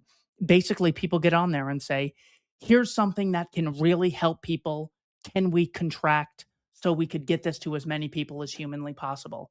Those are the kind of talents you want to incentivize in society, not political talents. Number 26, trickle down economics is real. A lot of people assume this means lower taxes on the rich, the wealth will trickle down to the poor. That's way overly simplistic. What I mean by trickle down economics is look at the number of people who had access to a radio when it first came out, and then how many people had access to the radio 40 years after it came out. According to democratic socialism, the radios, if they're privatized, only the top 1% are going to be able to afford them. But the wealth does trickle down over time. I'll explain why this is. Take the case of computers. In 1960, if wealth didn't trickle down, we'd see the same percentage of people who had computers in 1960 have computers in 1990, and there'd be the same percentage in the year 2026 because wealth doesn't trickle down according to these people. This is actual wealth, actual products and services that I'm referring to. Uh, the number of people who you could, the number of people who had the capacity to hire someone to give them massage therapy Has that increased or decreased in the last 100 years? If wealth doesn't trickle down, then it'd be the same exact percentage. What percentage of people had access to microphones and ceiling fans and televisions and all the paintings that are available on Amazon and eBay? If wealth doesn't trickle down, there should be no change over time in the percentage of people that have access to products and services. What happens is when the computer is first invented, it's extremely costly through this long production process to make the thing in the first place. That requires a large investment. You have to employ a lot of people, and making the first one takes a bunch of time and money, and it's not that good. It's not very high quality. How much is that computer going to be? It's going to be extremely expensive. The only people who could afford to buy such a thing are the rich. So the rich will buy the items when they first come out. The companies who sell that first computer, that first television, that first microphone, that first printer, those companies will get the money from the rich. They will tend to reinvest it, not because they're such great humanitarians, but because of the profit incentive. They want to get as many customers as humanly possible. So they'll start refining the production process in such a way that makes it cheaper and cheaper and cheaper over time. So they could make more and more and more money by having more and more customers. That is how wealth trickles down. Friedrich Hayek makes the point in the Constitution of Liberty that in order for this idea of equality to exist, he's the one who came up with the idea of the economic benefits of inequality. So that's why this is the same point. To enforce the equality of material goods, you first have to have radical political inequality. So even Bernie Sanders and AOC and Mamdani are not saying the average person should have as much power as me. They say, I should have a ton of coercive power. You should have none of it. But don't worry, I'll make the citizens much more equal with the political power that I have. So it's not consistent to advocate equality when you only advocate it in terms of material goods, when you're completely ignoring the political equality. But even in material goods, the government gets what, $6.27 trillion a year? What other company comes close to that? So even material inequality, the state is a huge aspect of the inequality, and they exacerbate the inequality with licensing and regulations that only the rich can afford to comply with. So I remember watching, this would have been probably toward the end of Obama, maybe 2014, 15, or 16. Um, and he was talking about the importance of equality and the downsides of inequality, saying, I just, as president, want to raise taxes just a little bit more. Oh, the government doesn't have any money. We're completely broke. All the money we're given, we spend it so efficiently, yada, yada, yada. And it occurred to me, why is it that the sitting president of America is talking about equality? It's almost like the most unequal relationship on the planet. Me, unemployed at the time, this would have been more than 10 years ago, was watching this saying, I got like no institutional power at all. It's hard enough to ask a woman on a date, and this guy is the commander in chief and gets to make executive orders and give speeches where a million people listen automatically. Why would the people with such an inequality of power be advocating equality? Well, a gentleman by the name of Lou Rockwell has a thesis which I think is very impressive. He says, the reason politicians advocate equality is because it's unachievable. Every human being in every aspect of life, when they're born, they have different genes. When they grow up, they look a little differently. Some are taller, some are shorter. They have different metabolisms. Human beings have different talents. Any aspect of society, there is always going to be inequality. So to try and cure that inequality with political inequality yields a greater inequality. The state has access to a central bank. Now there's more inequality. It's this thing that is inherent to human beings. That's why Rothbard referred to it as a revolt against nature, because it's unnatural to say people should be equal. So because inequality is something inherent to all human beings, It's a never-ending justification for the state to grow. We need equality, so we got to pass this law. All right, we passed the law. We now have more power. But studies show the people still aren't equal. We got to pass another law. The people are never going to be equal by any rational metric. So it's always going to be a never ending justification. That's why the people with the greatest inequality, uh, political actors, will constantly advocate the concept of equality or fairness, those things being inherently unachievable. Number 27, the Democratic Socialists advocates domestic imperialism while opposing foreign imperialism. So it's very nice that the uh, crystal balls of the world do not want the US government regulating the economy of Cuba. They use a different word, they use the term sanctions. Realize that the same justification is used for regulation in these instances. They're helping the people of Cuba to free them from their government. And the reason the federal government regulates us domestically is to protect us from bad actors in the capitalist environment that we often, sometimes, get to find ourselves in. So it's very nice when the Democratic Socialist says foreign imperialism is wrong. Why should people in DC be forcing their worldview on people in Afghanistan or Iraq or any other place on the planet? Why should the British be imposing their worldview on the Indians? Um, well, the same thing applies. Why should people in Washington, D.C. be imposing their beliefs on people in Mississippi or Arizona or Oregon? The same exact thing applies. If it's wrong for someone in a distant area to coercively stop you from engaging in voluntary exchanges, how is it any different if someone close to you in proximity forcibly stops you from engaging in voluntary exchanges? They just use different words: regulation when it's domestic, sanctioning when it comes to foreign. A ton of innocent people are caught up in these sanctions. I know there was a recent Lancet study saying that millions of people have died as a result of sanctions, of US sanctions. It's one of those things that's so sickening, you just hope it's not true. But the sanctions stop people from having the capacity to cooperate. That is all regulations do in the domestic realm.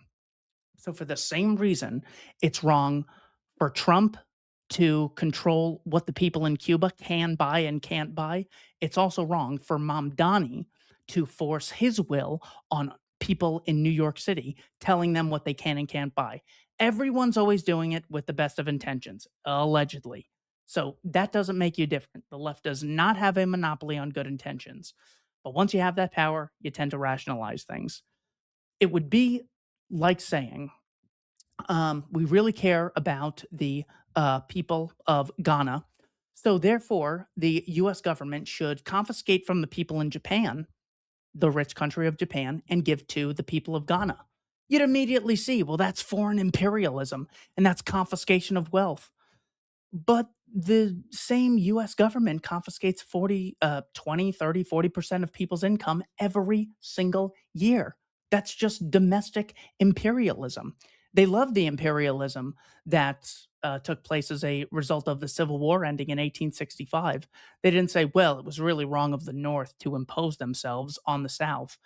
They just engage in a cost benefit analysis.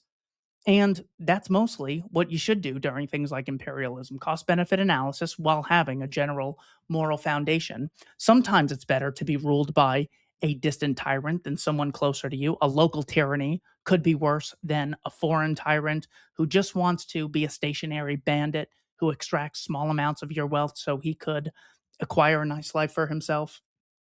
But the Democratic Socialist literally advocates domestic imperialism where the state coercively controls its domestic population. For some reason, it's okay for the federal government to coercively control Americans, but it's wrong to do it in Cuba and it's wrong to do it in Iran and Iraq.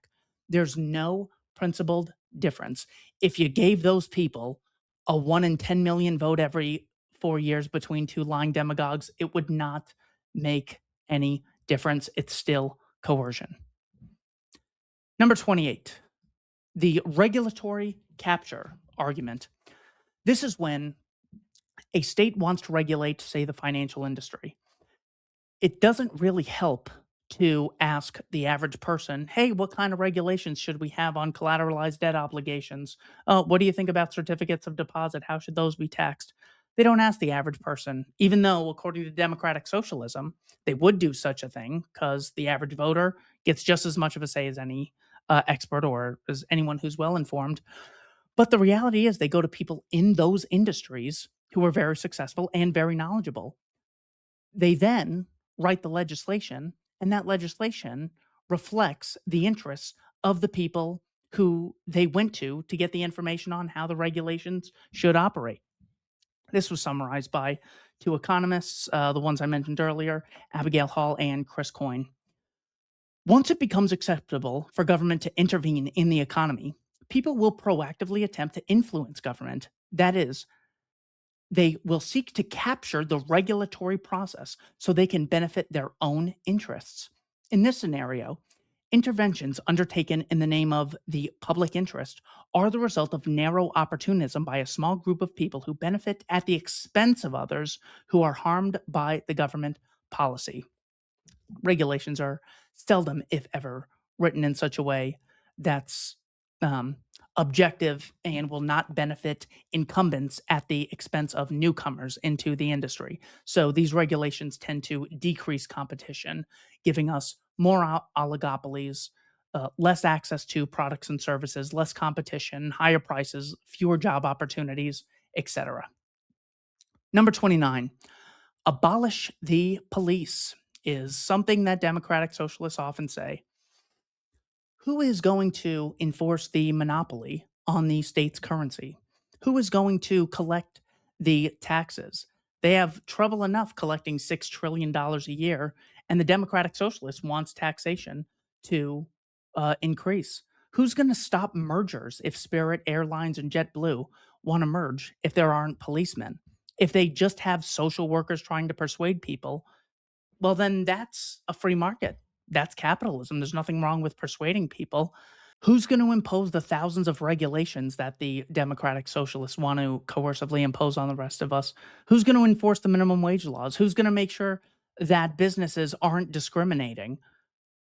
It All of the things they advocate have to be coercively implemented. This is very different than the anarcho capitalist who says, I want to privatize the police. All they're saying is human beings have an inherent self interest in preserving their own body and property that they acquire. This is something that even animals do. So, as they acquire more property, they can have more assets. With those increased assets, they can have private protection agencies. Most of your information on the internet is privately protected. This is not some theory. A lot of shopping malls have private security. A lot of concerts, a lot of bars, a lot of casinos have private security. That's totally realistic. The question is, why would the democratic socialist who relies on everyone chipping in for things that they don't really have any incentive on making sure they get a viable result or a beneficial result, how are you going to get people to chip in for things? Maybe you're going to be so persuasive, but in that case, just advocate mutual aid. You don't need a police force at all. What they probably mean is what Vladimir Lenin meant by abolish the police, where he meant, oh no, abolish the czarist police or abolish Alexander Kerensky's police force, and then I'll have my own police force coercively imposing itself on others. Number 30, the empirical case against socialism. The most capitalist countries, the countries that have the most respect for private property, are the wealthiest countries. You can look at the case of Singapore, you can look at the case of China during Mao, and then after Deng Xiaoping had socialism with Chinese characteristics, there was much more private property in China afterwards. So China is a capitalist success story. The more capitalist they've become, the more successful they've become. You can look at East and West Germany. You can look at North Korea and South Korea. There is an empirical case. There's also the price chart, which shows cell phones, toys, televisions, microphones, cameras, computers, and compare these very unregulated things that have decreased in price and increased in quality, while other things that are more regulated, more controlled by the state, those things have increased in quality, but they've drastically increased in price. So that is the empirical case against democratic socialism. Argument number 31. Democratic socialists will often say, me being gay or me being a trans person doesn't affect you. Therefore, it's none of your business. Well, the fact that it's a large topic being discussed by a lot of people, that means it affects me. I think what they mean to say is, I'm not violating your rights uh, when I engage in homosexual acts with consenting adults. So, first of all, this it doesn't affect you argument, that doesn't mean it is justified. If I say I'm a rapist in Madagascar and you're an American, so you don't have to worry about me. Well, you can still have a moral judgment on whether or not you think something is justified or unjustified, whether you think it's productive or unproductive, beneficial in someone's short-term interests or beneficial in their long-term interests. So the "it doesn't affect you" argument uh, is not really anything to brag about. And also, it does affect you, even indirectly. Everything anyone says, anyone does, there's always a butterfly effect on people that can happen, and it's usually indirect. But what are the implications of the "it doesn't affect you" or "it doesn't violate your rights" argument? Well, then, if some stranger takes a job that pays less than minimum wage, that doesn't affect you. If Elon Musk, if his stocks go from $1 to $1 million to 10 million to 20 million to a billion to a trillion, that doesn't affect you. It's a completely ridiculous argument that if they actually understood the implications of it, they would just become libertarians. Number 32, the material mindset. This is the mindset that the rich vote one way for their interests and the poor vote another way because they have their own interests. And this is the class conflict. Well, it turns out there's not just unilateral voting just for Republicans or just Democrats when you look at the rich. When you look at the poor, however you define that term, it's not that they're all voting Republican or they're all voting Democrat. But the general assumption is that the rich are very greedy. Because they're greedy, they want low taxes and low regulations. And the problem with government is that the rich control the government, and we need more of a democratic system, not an oligarchy system. Well, if the assumption is that the rich have controlled the government since, I don't know, when would they say that there was not an oligarchy controlling the government? Considering oligarchies are inevitable, they've existed since George Washington. But if they say the era of greed started in 1981 when Reagan was president, what we should see, if the rich want low taxes and low regulations so they could run roughshod over the rest of us, we could actually verify this and see whether or not government spending in total or in numbers or in real numbers accounted for inflation, whether it's increased or decreased. The way the Democratic Socialist talks, you would think since Ronald Reagan's election, government spending has drastically decreased, welfare spending has drastically decreased, regulate the number of pages in the Federal Register have drastically decreased. But no, we get trillions of dollars in not just the New Deal programs of Roosevelt or the Great Society programs of Lyndon Johnson, but we see radical increases in spending year after year after year. The reason they rely on this argument, oh, you want lower taxes, you want less regulations, you're just a useful idiot of the rich, is in hopes of dismissing your argument instead of addressing it head on. But it turns out if the rich control the government, what they apparently want is a much bigger government with a lot more regulations. That's the first aspect of this argument. The second aspect of the argument is, so what? That means nothing. Some rich people want some things, some want others. Even if they did want it, they could be mistaken about the effects of the policy, even if they were doing it just for their own self interest. This is as ridiculous as saying, oh, you oppose Jim Crow laws? Well, that's what blacks want.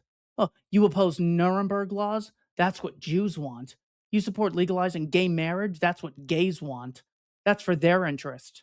Well, so what? People advocating for their own interests is something bad all of a sudden? Nothing wrong with that at all. It's a completely pathetic argument that democratic socialists frequently use. Argument 33, the capital financing shift. Zoran Mamdani has seen what increased government intervention in the healthcare, housing, and education sector have yielded us. And he's looked at this and says, I want this for the food that people buy every single day. I want to replicate the success of these three into the grocery business. Well, just look at one aspect of this. Instead of grocery stores being voluntarily funded by investors, where they can't get any money from customers unless they voluntarily get it from them, now grocery organizations get access to taxpayers' money involuntarily. That is the capital financing shift that they want to brag to you about. Hey, that thing that you currently get to voluntarily fund, well, what if I could get you to coercively fund it with the threat of jailing you? That is the unjustifiable capital financing shift. The financing is shifted away from voluntary investors and coercively put onto the involuntary investor of the taxpayers. Totally unjustifiable. Argument number 34, the value of the capitalist. The democratic socialists will frequently say that the capitalist just sits there, just lays back, just owns the property in legal titles. The workers do all the work. Well, this doesn't address the concept of the capitalist or the entrepreneur or the investor coming up with the idea of what to sell.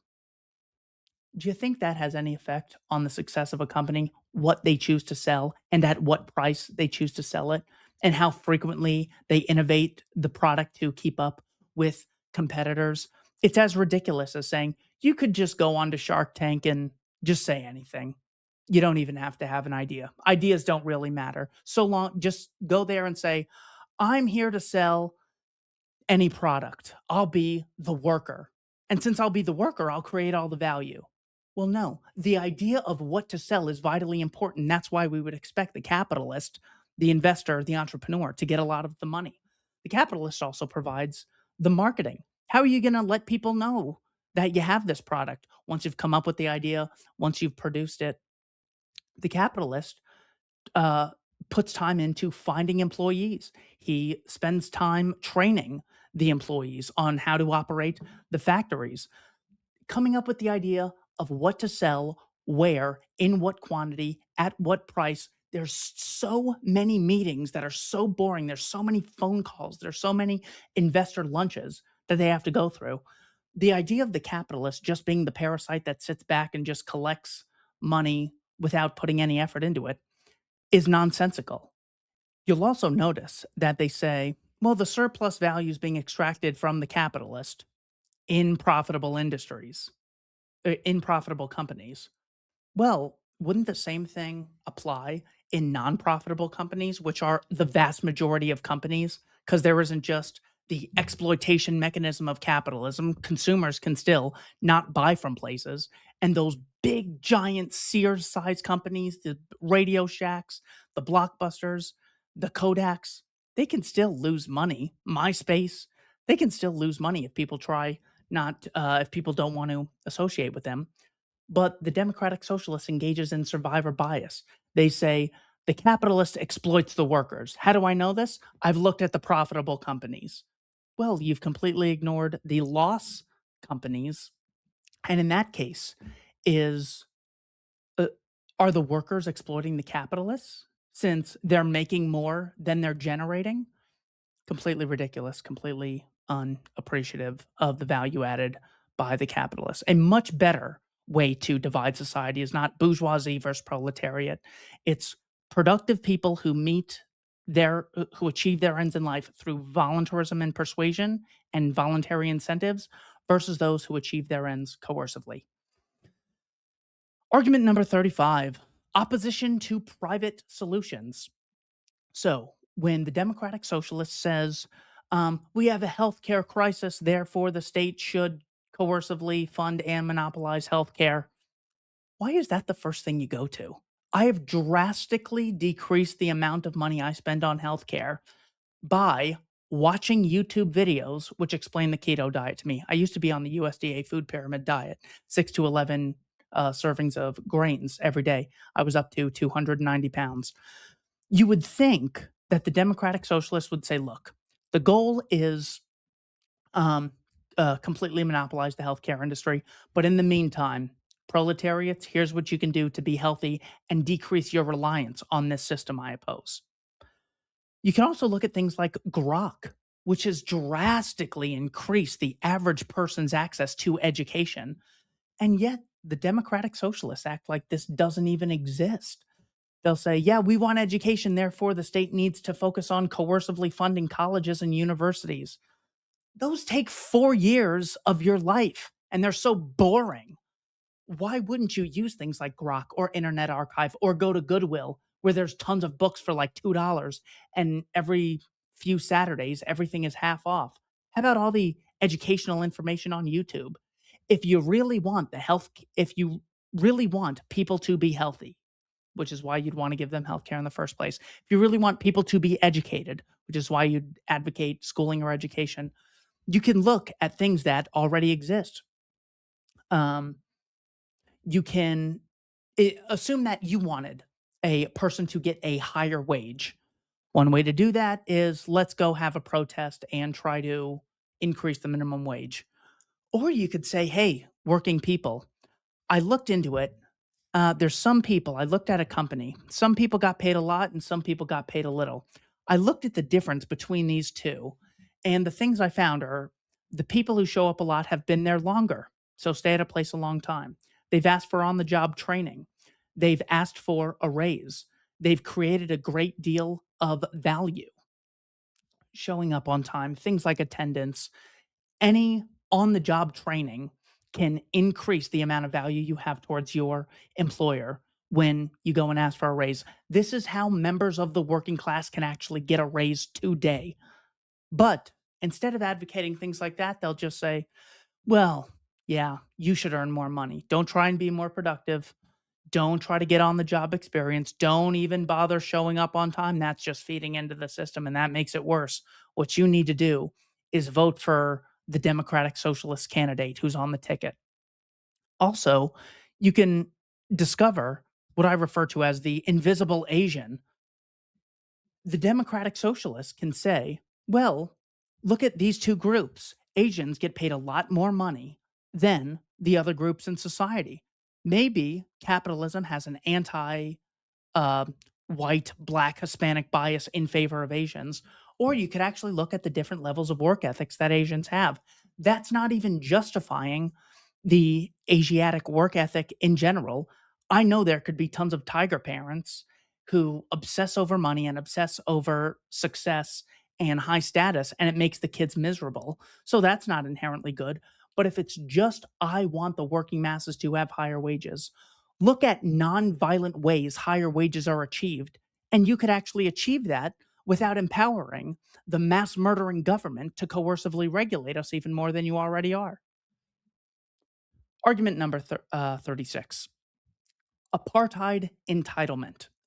So, if I, in order to get money to buy food for me to eat, if I only have a recognized right to contract with people voluntarily, to go to a job in exchange for money, I then exchange that money for food.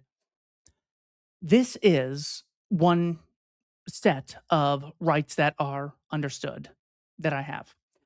If another person has food stamps, they now have an extra right. They can get money for food through the coercive apparatus of the state. So we have different sets of rights for different people. The Democratic Socialists would clearly see this if it were the case of voting. Yeah, some people can vote, some can't, and it's pretty arbitrary, has something to do with income, but also we take your race into account in determining whether or not you can vote sometimes. That's completely ridiculous. They would accurately call that an apartheid state.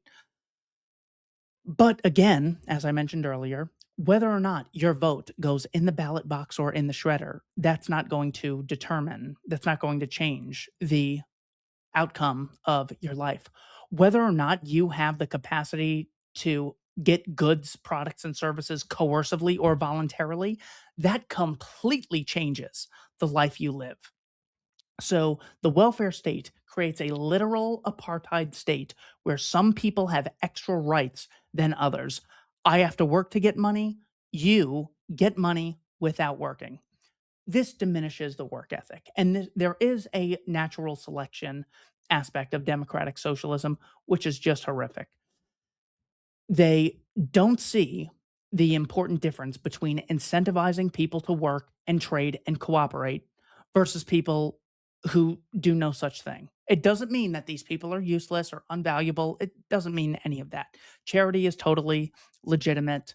Um, all of these things done voluntarily, nothing wrong with at all.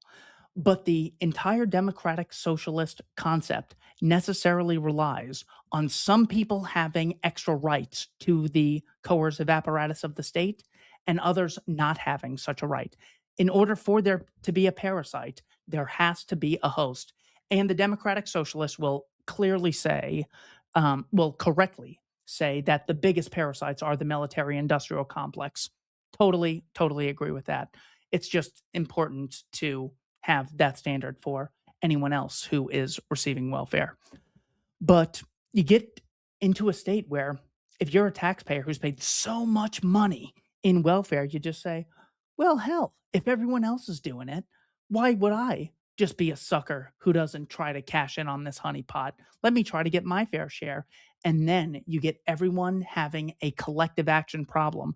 Well, I wouldn't take welfare if no one else would, but everyone else is. So I'm just going to keep doing this bad thing, which is hurting all of us in the long run. This is why you don't get many thank yous from people in the public sector. Anytime I go to Wendy's or an In-N-Out Burger or Rodizio Grill or YC's Mongolian Grill or Fry's Supermarket or AJ's Fine Foods, they always say thank you when I give them money in exchange for the products and services that they've given me. Well, when was the last time a cop or a soldier or a teacher or a politician thanked you for all the taxes you've paid? Um, I don't really see that happening.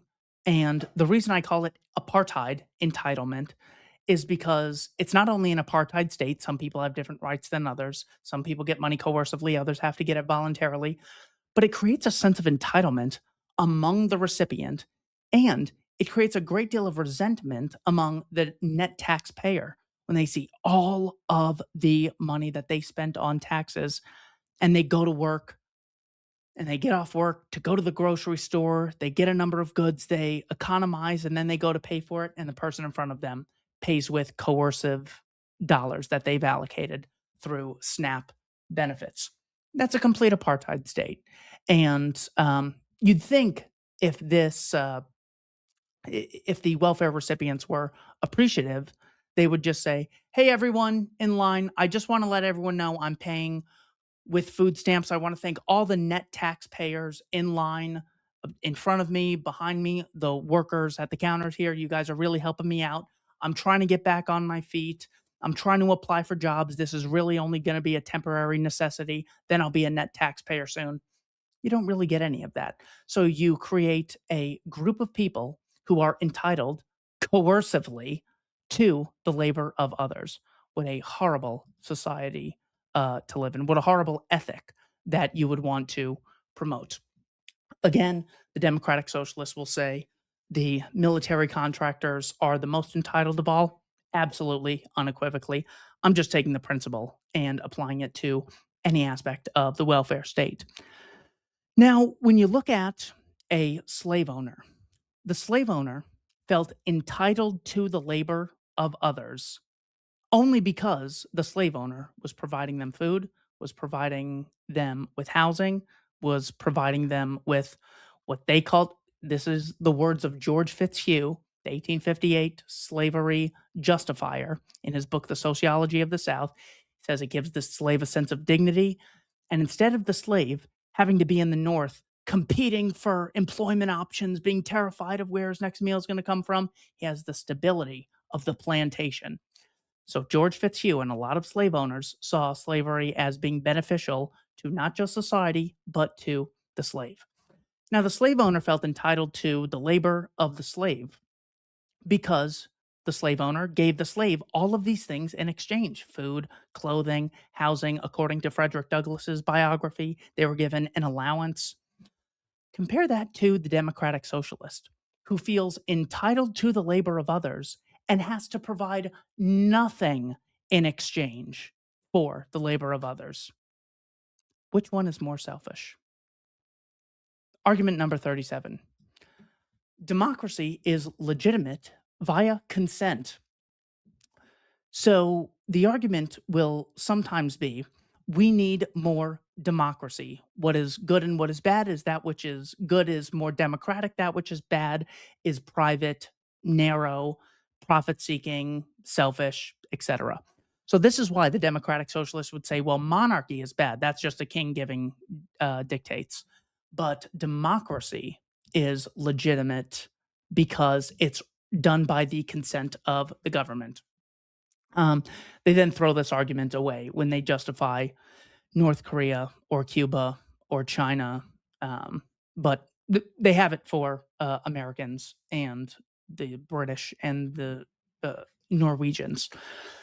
However, things like Social Security, something that they advocate for, that was never done by referendum. So they say, well, so long as there's some process of some voting, then that counts as the consent of the government. Gentleman named Larkin Rose wrote a book titled The Most Dangerous Superstition, and he challenges this consent of the government, where he says, you can't delegate rights you don't have. If I don't have the right to tax, I don't have the right to delegate that to a politician. If I don't have the right to regulate, I don't have the right to delegate. I can't logically delegate that which I don't have to a politician. Was there ever a point in time where the people had the right to tax and regulate and monopolize the currency and issue antitrust laws and write all these regulations and licensing laws, and then we voted to give those to the politicians? If we never had the right, how could that right be delegated to other people? Even, let's say that is exactly what happened in 1789. Well, how should that affect what happens to us in the present? So the very fact that the democratic socialist says monarchy is illegitimate and democracy is legitimate because of the consent of the government, the Larkin Rose argument, number 37 here, is you can't delegate rights you don't have. The state claims it's been delegated rights that the population never had. Argument number 38, the expert problem. What is wrong with the following logic? God is real. I know this because I've talked to a lot of theologians, talked to a lot of priests, I've talked to a lot of rabbis, I've talked to a lot of pastors, I've talked to a lot of imams. God is real. The democratic socialists would not take that as a legitimate justification for anything. They'd say, yeah, they've researched the topic the most, but they're also the most biased. It would be just as ridiculous as saying, we know that Iran was about to attack America because the head of Raytheon, I'm making this up, because the head of the military industrial complex told us that we had to do so. They'd say, yeah, they're technically an expert who knows more than I ever could, but I'm right and they're wrong and they're lying because they're self-interested. Well, Tom Woods wrote a book titled Diary of a Psychosis: How the Public Health Establishment Lost Its Mind During COVID Mania, where he says, he looks at most democratic socialists. Actually, there was a big split on this. The Jimmy Dore democratic socialists versus the, I don't know if the Hassan Pikers were on this. Most democratic socialists were saying, see, here's why we need the state to monopolize healthcare. Here's why the vaccine, we have to go inside, wear masks, and get the vaccine whenever it comes out. They were saying that they're going to get the vaccine before it existed and before any empirical research was done on the vaccine. So it's fallacious to say, well, we did it because of the studies. The democratic socialists were saying we should get the vaccine and listen to the health experts way ahead of time. The whole justification was that this is such a traumatic, deadly event that it really exemplifies why we need the state to give us universal, free access to healthcare. That's why they wanted to make it sound like it was so bad. They go, "Oh, well, in America, we just don't have access to good healthcare," not realizing the problem is certificate of need laws and medical licensing and the restricting of the supply of healthcare. But they just use this as an example of, "Oh, here's another death by capitalism. There's too many voluntary exchanges." That's always the problem whenever the state looks into something. So Tom Woods writes this book and says, well, let's look at the regulations that the state imposed to keep us safe, of course. These were supposed to save our lives. But if I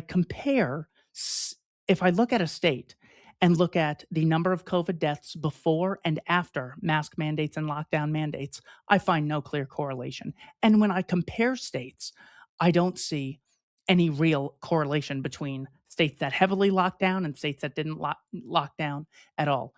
Woods uses the example of Florida and California.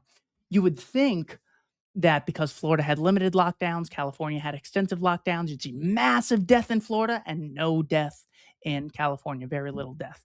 And because of Florida's older population, you'd see way, way more deaths. But also, there was no statistical difference. And that was not what the COVID experts predicted when they were trying to regulate us into submission for the greater good.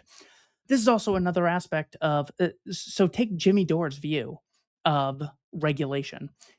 If you want to give the state the power to regulate certain financial aspects of the economy, well, don't be surprised when they not only don't do a good job, they engage in malinvestment, which results in the business cycle. But don't be surprised when the society says, well, if you can regulate our financial transactions for the betterment of society, surely you could regulate the health outcomes. That really matters. This is life and death.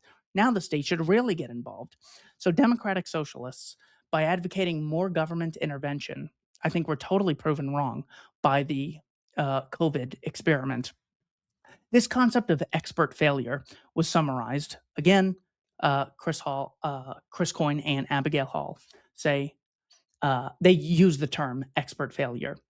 Their lack of knowledge combined with concentrated discretionary power runs the risk of causing significant harm to ordinary people.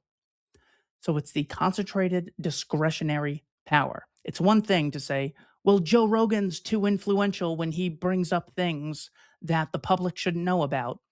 He still doesn't have a right to lock you down. He's still not a governor. That's what differentiates market power or social power versus political power. In the voluntary sector, you can still opt out of agreeing with the experts. Not so in the political sector. Expert failure is especially likely where experts hold monopoly power and where they are insulated from the consequences of their predictions and actions.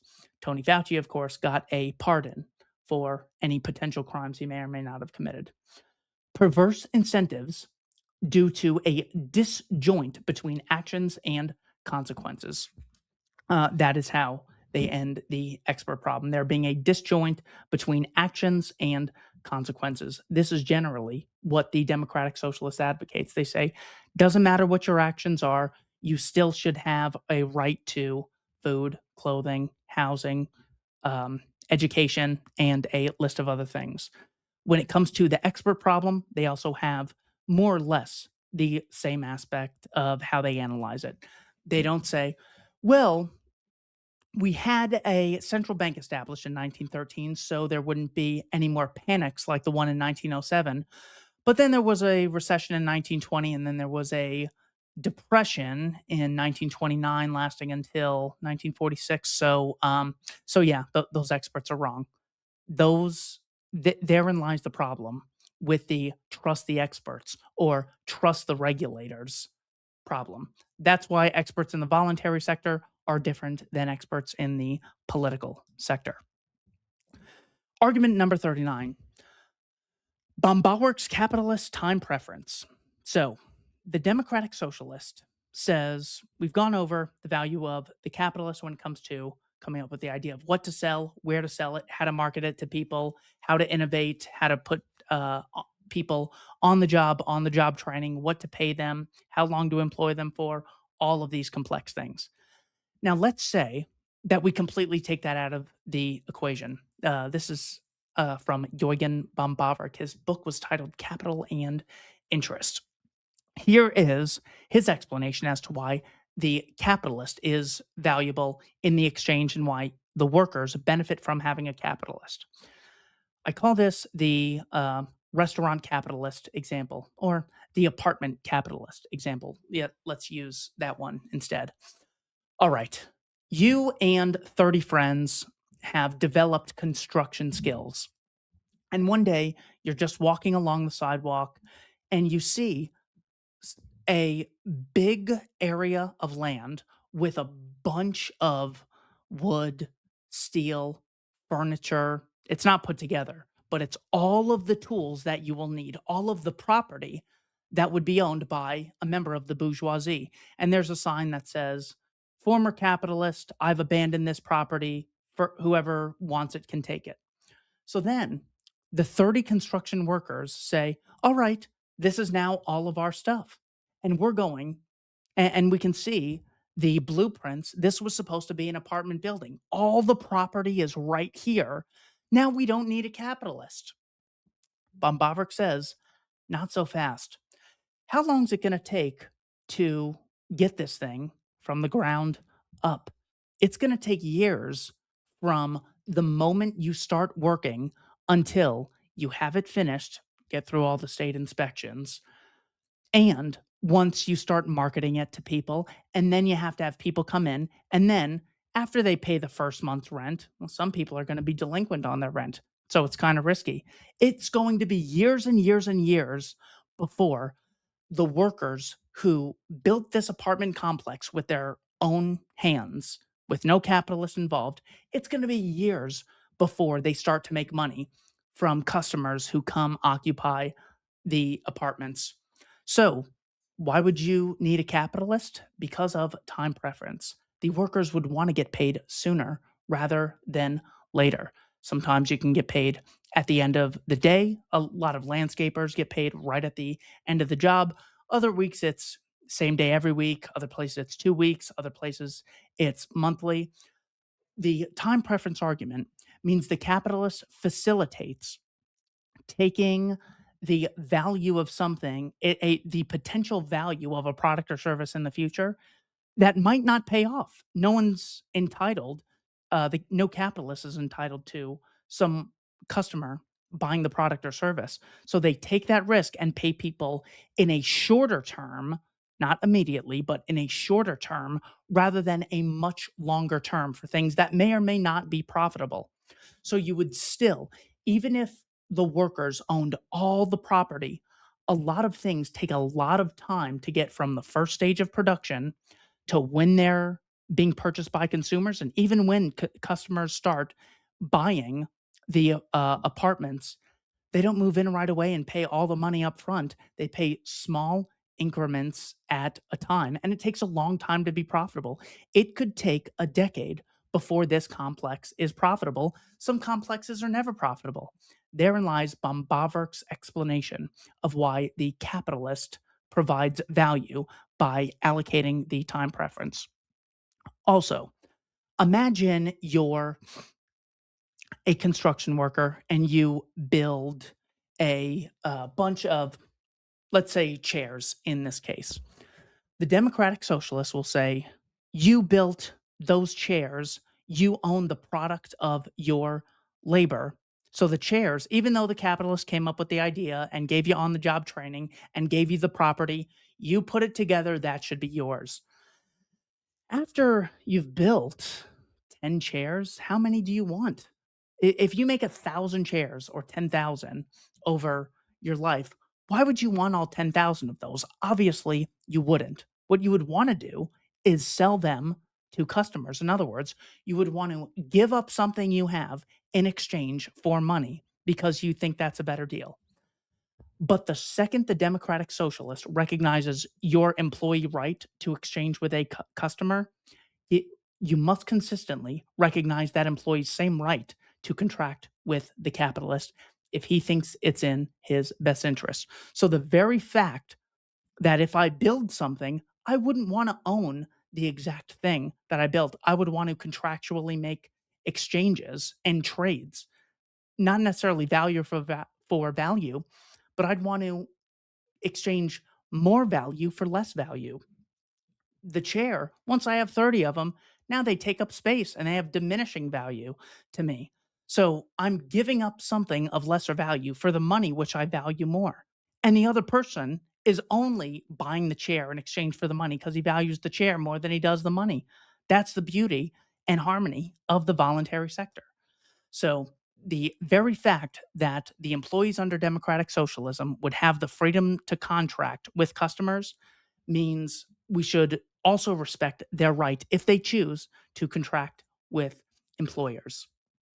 Um, and then also there is the unseen aspect of these. So Bastiat used the term the unseen to discuss things that could have come to fruition but never did because resources were allocated elsewhere.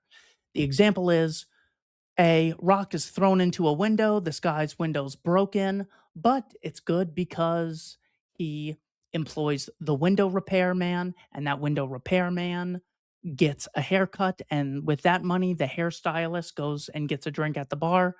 What Bastiat says is, well, what was unseen is what that shopkeeper would have done with that money had the window not been broken. He could have saved it, and that money could have been invested, etc. When I say the unseen aspect, I am referring to literally what the democratic socialist does not see. When they go to the store and they see the workers, they see those workers and assume, well, all the value must be coming from the people I see. Things that did happen, which they did not see, were the capitalists and the investors making the phone calls, scheduling the meetings, looking at profit margins, cooperating with wholesalers. They didn't look at all the factories and how they had to transport goods and get up very early to transport them long distances. They didn't see all the products and services that were destroyed in the transportation process. When they don't see something, they literally don't appreciate it. That is the unseen value that the capitalist provides. Argument number 40 against democratic socialism, they disregard capitalist productivity. So, the main way that wages increase is through competition amongst employers for employees. Another important aspect is capitalist productivity. When it's just me digging with my bare hands, can't do much. But if the capitalist gives me a shovel, now I'm more productive. Now I can get a bigger wage than I otherwise would have, because there's other capitalists who also provide shovels. But now, if there's a John Deere machine that helps me get a lot of dirt out of the ground in 10 seconds, well, now I'm even more productive and I can demand an even higher wage. The capitalist productivity aspect is frequently disregarded by democratic socialists who think that all of the value comes from the laborer.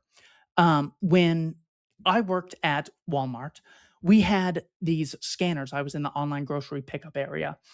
These scanners were extremely expensive. The software must have cost millions of dollars. They had to scan every item, take a picture of the item, label the item with a specific number. They had to build the software, which allowed customers to go onto the website. The website took money by the capitalist to build. The website runs on servers powered by electricity. The capitalist is paying for all of that. And I'm able to benefit by all of that with the software that's on the Walmart scanner that I used.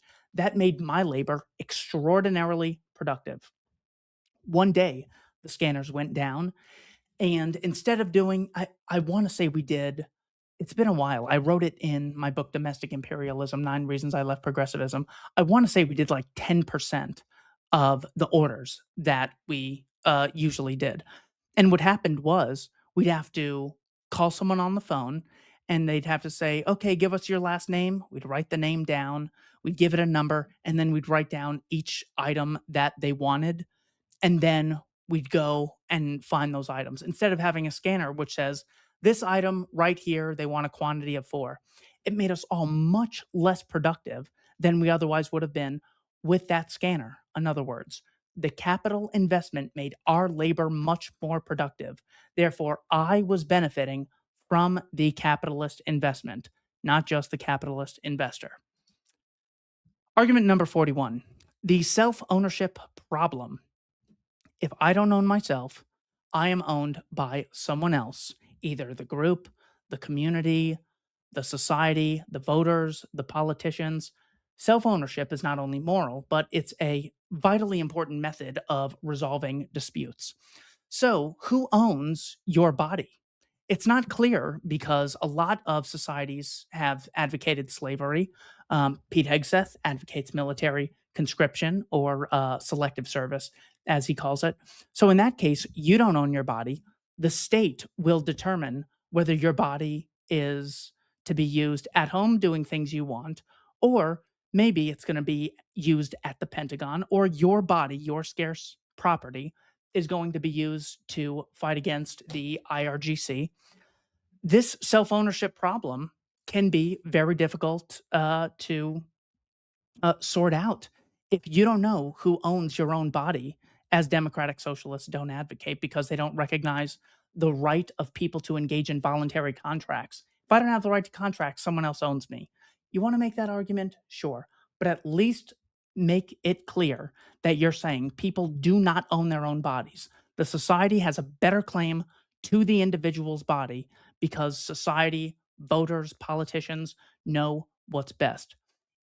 Either self ownership or violence will be a method of resolving disputes. When it comes to who owns what property, if everything is up for a vote and you have to make sure it's okay with the community and it's in the best interest of society, well, then you can't allow people to really engage in any voluntary interactions at all because you first have to check with society to see if what you're doing is in society's interest. Before you make a video, Hassan Piker, and you put it out on YouTube, you gotta put the video on unlisted, send it out to all the voters of the American public, and we collectively will vote on whether or not this is what society needs at this moment. Or you could just embrace the principle of self ownership and realize how fucking ridiculous that bullshit is. The other aspect of self ownership is you want to ask if we want what's best for a person. We might say the politicians should enslave them. It can be tempting, but who has not only the knowledge of how to make the best use of this person's scarce time, who also has the incentive to do the best thing for this person? If I own you, whoever's listening to this, do I have the knowledge of how to make your life as valuable as it can be? Maybe, maybe not. But also, do I really have the incentive to be staying up late? Oh, how do I make person's X life very valuable? How do I really please them? It's extremely difficult. This is the problem when politicians own the bodies of other human beings by restricting their right to cooperate. So, of course, there is a spectrum of self ownership. There's murder, which is the complete elimination of self ownership. There's enslavement, there's conscription, there's jury duty, there's taxation, there's regulation, there's licensing. All of these are encroachments on self ownership. So I'm by no means saying any state violates the self ownership principle. Therefore, we might as well all be victims of the Caden massacre. No, there are degrees of self ownership violations, and that's a much more productive way to resolve disputes to see who owns what and how should you decide what should be done with what. Uh, Argument number 42. How do you define service X? Who decides? This is when a democratic socialist will advocate we want healthcare. What is healthcare? It's not very clear. It's not like a sheet of paper 8.5 by 11. That's an objective thing which you can either have or not have. Of course, qualities can vary. But when you say something vague like healthcare and education, who's going to decide what that is? I think education is reading the Libertarian Institute, reading Hans Hoppe, reading Murray Rothbard. I think it's reading James Holland and Andrew Roberts and Niall Ferguson, Ferguson and Roberts mainly for comedic value. But I think reading those things is very informative. I think what I read in school was extremely boring and unproductive. I remember reading The Myth of the Robber Barons by Bert Folsom, saying, "This is so interesting," looking up at my teacher and going, "How the hell is anyone listening to this boring nonsense when I'm reading the most interesting thing I've ever come across?" So if the Democratic Socialist is saying healthcare should be funded, education should be funded, it's not clear what those things are. I think Grok has given people more of an education than most government schools.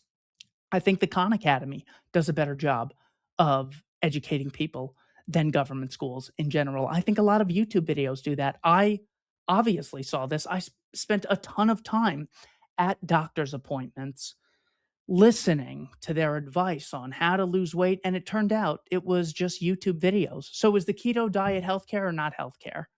When the Democratic Social what's gonna be funded? Are GLP-1s, is that healthcare? These are completely subjective things that they pretend to be objective, or something like therapy. Is therapy a net benefit to a person's health or well-being? How do you know? It's extremely difficult to know. Social workers, I remember one time, stupid me.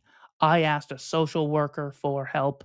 It was the most pathetic thing I had ever come across. I just hung up on her. And I remember I was watching Waco Rules of Engagement that night. Also, are things like rehab. Is that healthcare? I was at a rehab when I was 20 years old, and I thought it was the biggest joke. There were people sneaking in drugs. Overall, it was a nice facility, but a bunch of people aren't taking it seriously. You're going to force people to fund that against their will. So the question of who defines a service, or the question is not what should be funded. It's who should decide. Should we have healthcare or no healthcare?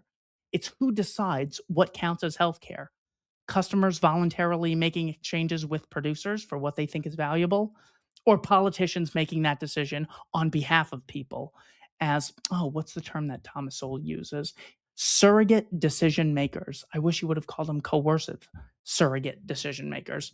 So, the self ownership individual consumer, do they make the decision of what counts as healthcare, what counts as education, or should surrogate decision makers make that decision on behalf of the masses? College is another one I put down there because I think it's a complete waste of time, and it's something almost all democratic socialists think we should be coerced into funding.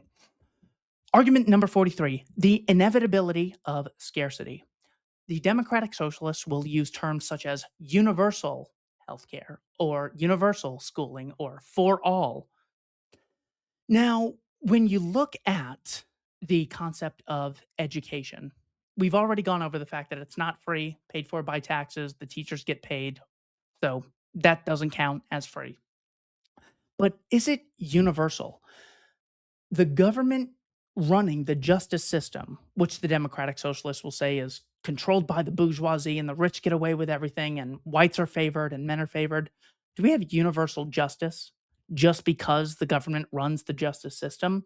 Do we have universal infrastructure because the government runs a lot of infrastructure? Do we have uh, universal education because the state runs education? Everyone's educated according to the democratic socialist because, well, government runs education and it's for all. The inevitability of scarcity is simply saying that things do not exist in such a manner where one person's use will not limit the use of someone else's. So when Mom Donnie says, we're going to be giving away World Cup tickets, instead of it being about money and materialism and buying things, we're just going to be giving them away. Does everyone get to sit front row center? No. What percentage of New Yorkers got free World Cup tickets? A microscopic percentage. because there's still the inevitability of scarcity. So if we take that to the healthcare realm, is are there gonna be waiting rooms? Are there gonna be doctors who are ill-informed on how to treat a patient? Are there gonna be doctors who don't have the knowledge or who are unwilling to provide a good quality or service? Of course there are. That's just the nature of reality. This is the inevitability of scarcity. We really saw it recently with the state. You could say we have universal protection because the police and military protect us. We have protection for all. Well, you can also say, well, look at all the people who aren't protected. The state's not doing a good job at doing that. Why do you think it would do a good job at giving people health care or housing? Um, we really saw it with the case of Iran. The number of missiles that the percentage of weapons that the US had on reserve that they used against Iran, there are a lot of shortages now. You would think if there were anything that, well, yeah, the military industrial complex, a complete scam, and the Pentagon's a bunch of liars and thieves. But we got like an unlimited number of all these weapons. Turns out they're like running on short supply because they decided to start a war based on a complete lie, that Iran was developing nukes when they weren't under the JCPOA, which President Trump unilaterally took us out of for our own self interest, of course. So, when it comes to things like food, how would food be distributed if Mamdani gets his way and there's no money and there's no capitalists? There's still going to be limits on what people could consume. I, for example, get a ton of beef and a ton of eggs. I'd get even more if it were, you know, at no cost to me. Can people literally just get as much as they want in any quantity at any quality they want? No. There's the inevitability of scarcity. So there's going to be things like lotteries, or there's going to be long lines, or there's going to be a social credit scores, or there's going to be the state giving out tests to see who the best citizen is. There's going to be some way of economizing resources. That's inevitable. So it's a lie when the Democratic Socialist says, well, you want things limited for some people. I want them to be universal. That's an impossibility. In fact, if you want the closest thing to universal, which is large scale abundance, advocate deregulation, competition, and the profit incentive. That would drastically increase the supply of products and services. And as I said earlier, the secret to mass consumption is mass production. Argument number 44. Argument from angel implication. This was made by Robert Higgs in a speech titled The State is Too Dangerous to Tolerate. A lot of times, democratic socialists, or this would actually apply to a lot of government believers, they will say, look, if people were good, then we wouldn't need a state. Unfortunately, there are some bad people out there, so we need a state. The immediate follow up is, what species do you want occupying the government? Is it going to be a government of owls, of pigs, of cows? If people can't be trusted, who are the politicians going to be? Who are the police officers going to be? Who are the judges going to be? Who are the members of the military going to be? Who are going to be the generals? What species are they? So if people are bad, we can't have a state. If people are good, well, then we don't necessarily need one. If there's some good people and some bad people, well, who's going to be attracted to coercive power? A good person might kind of want it, but a bad person is really going to want it. So the state serves as a bat signal for the most evil people to get away with their crimes without having to face any market mechanisms or the judicial process, which the state will frequently control. So if you think, well, I'd like there to be no regulations, but there's really bad people out there. Well, make sure there's not a state that a person can occupy. Take it back to the Donald Trump test that I mentioned earlier. Yeah, Trump is a terrible person. Make sure the Donald Trumps are in the private sector where they can't get our money unless we stupidly give it to them voluntarily. Don't give them political power. It's bad enough Bernie Madoff was in the voluntary sector. Actually, the Security and Exchange Commission was warned almost a decade earlier before they exposed Bernie Madoff. The guy was named Harry Markopolos, who had exposed the crimes of Bernie Madoff exposing the fraudulence. So people in the private sector were even ahead of the Security and Exchange Commission at that time. That's why you don't want a regulatory apparatus that has a recognized monopoly on keeping things safe. Well, the SEC gave it its stamp of approval. That's good enough. That's why you need competition in all aspects of society. Number 45, ignoring the exploitation crimes of the 99%. When the democratic socialist looks at society in terms of the exploiters and the exploited, those who are the exploiters, they usually only use people with very high incomes or high net worths. So if I am being paid a very low wage by a very rich capitalist, I'm the good guy, the capitalist would be the bad guy. But what if a member of the working class rapes me or murders me or steals some of the stuff that I worked for? The democratic socialist worldview doesn't really address any of those things. They will simply say that, well, the problem is the capitalist system overall that probably drove him to do such a thing.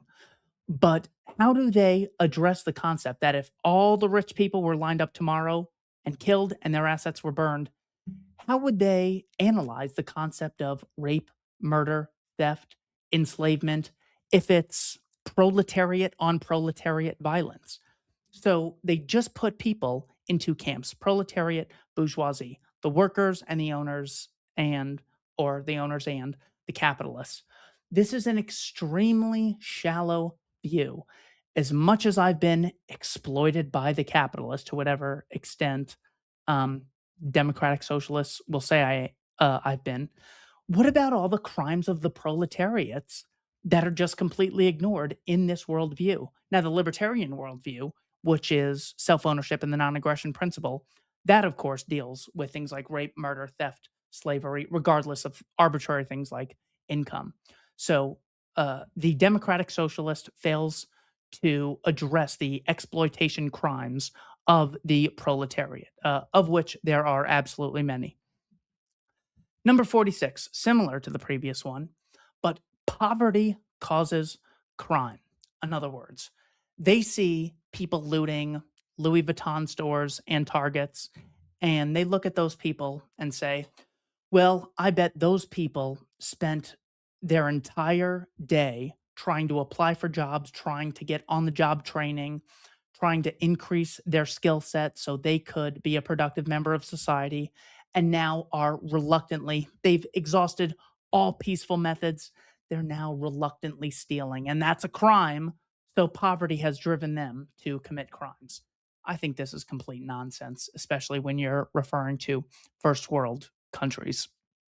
Um, that that that doesn't disprove it, but that's how they see anytime someone's stealing a TV or a Louis Vuitton bag, they go, that they're probably going to go exchange that for baby formula, and they're only doing this out of pure necessity. The obvious response to poverty causes crime. Do you think Benjamin Netanyahu is such an evil psychopathic criminal because he's in deep poverty? Do you think if he were only given some more money that he wouldn't commit his crimes? How about Donald Trump? How about Donald Rumsfeld? How about Dick Cheney or Kaiser Wilhelm? Tsar Nicholas lived in like the most impressive mansion in all of human history. Do you think he just needed some more money?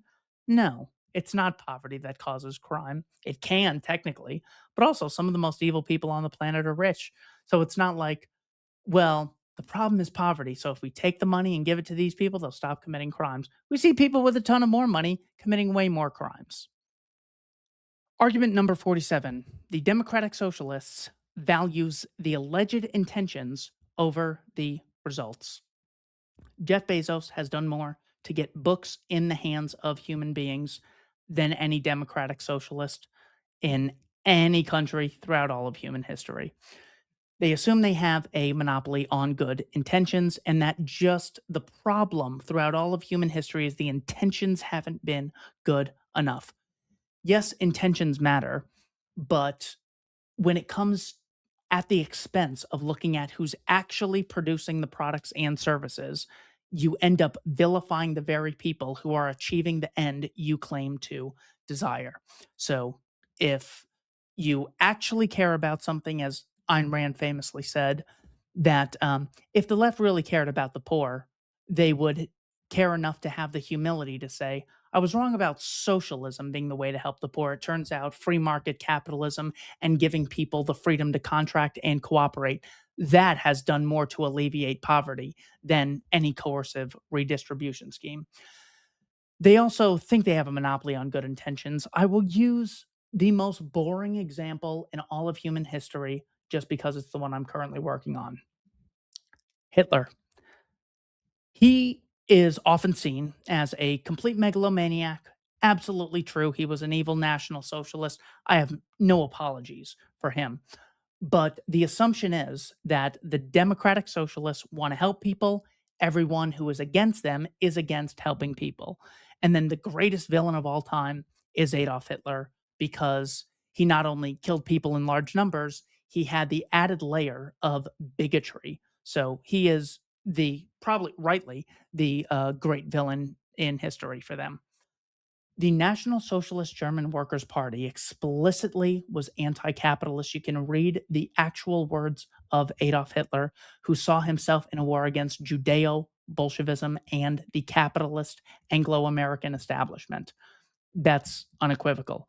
When it comes to his great crimes, it was always done because he saw himself as the victim. So when the Democratic Socialist says, well, we need to watch out for the really nefarious people, you're assuming it's going to be an evil person advocating evil things. But once you say, it's not just the left that claims to have good intentions, it's even people on the right or the evil people who also claim to have good intentions, then the left loses its monopoly on good intentions. But in the case of Hitler, he claimed that the Saarland referendum of 1933, 4, 5 was bringing German minorities back into Germany. He was doing it on their behalf.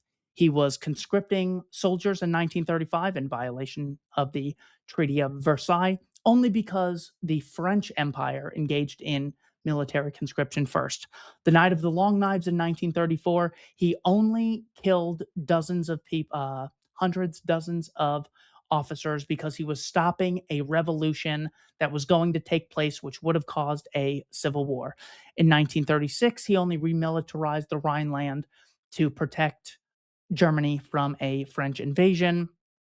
In 1938, he annexed Austria because the Habsburg monarchy had allowed so many different nationalities to have competing interests over the state. Nothing could get done. So, on behalf of the Austrians, he invited them into the Reich. Um, in September of 38, he brought in the German minorities of Czechoslovakia who were in the Sudetenland. He then, in March of 1939, annexed all of Czechoslovakia because it was going to be used by the Soviets as an air base to launch bombs against the Germans. He then, in 1939, invaded the rest of Czechoslovakia, and then he invaded Poland September 1st of 1939 to protect German minorities. It's always about protection. It's always about having good intentions, even in your most evil example. So the left, you don't have a monopoly on good intentions. Number 48. Free association is the ultimate check and balance in society. So, one thing the Democratic Socialists will say is, well, it's important to have checks and balances. So, for example, you can't have the voters vote on whether or not it's okay to lynch one group of people. That would be completely unregulated. You need some regulations that would be imposed by a state, and there would be judges, so there would be checks and balances. Well, the most important check and balance when it comes to someone getting too much power is simply the freedom to disassociate with them. That's why the state is so terrified of people opting out of it. Look at how they punish you if I had a restaurant rip me off This would have been a Galito Brazilian steakhouse, completely fraudulent organization. The manager is a bald guy named Eli. Eli, you owe me $102. Motherfucker, I want you in prison. Free association, the concept of being able to disassociate and associate with people, is the most important check and balance. It's much more important than, oh, we need an executive, judicial, and legislative. If all three of them get coercive funding and can cooperate together, it's as ridiculous as saying, well, we should have multiple Walmart locations, not just one Walmart locations. Well, okay, but what if all the Walmart locations get together and act in their own interest? So they're not really advocating checks and balances when they say there should be different parts of a state.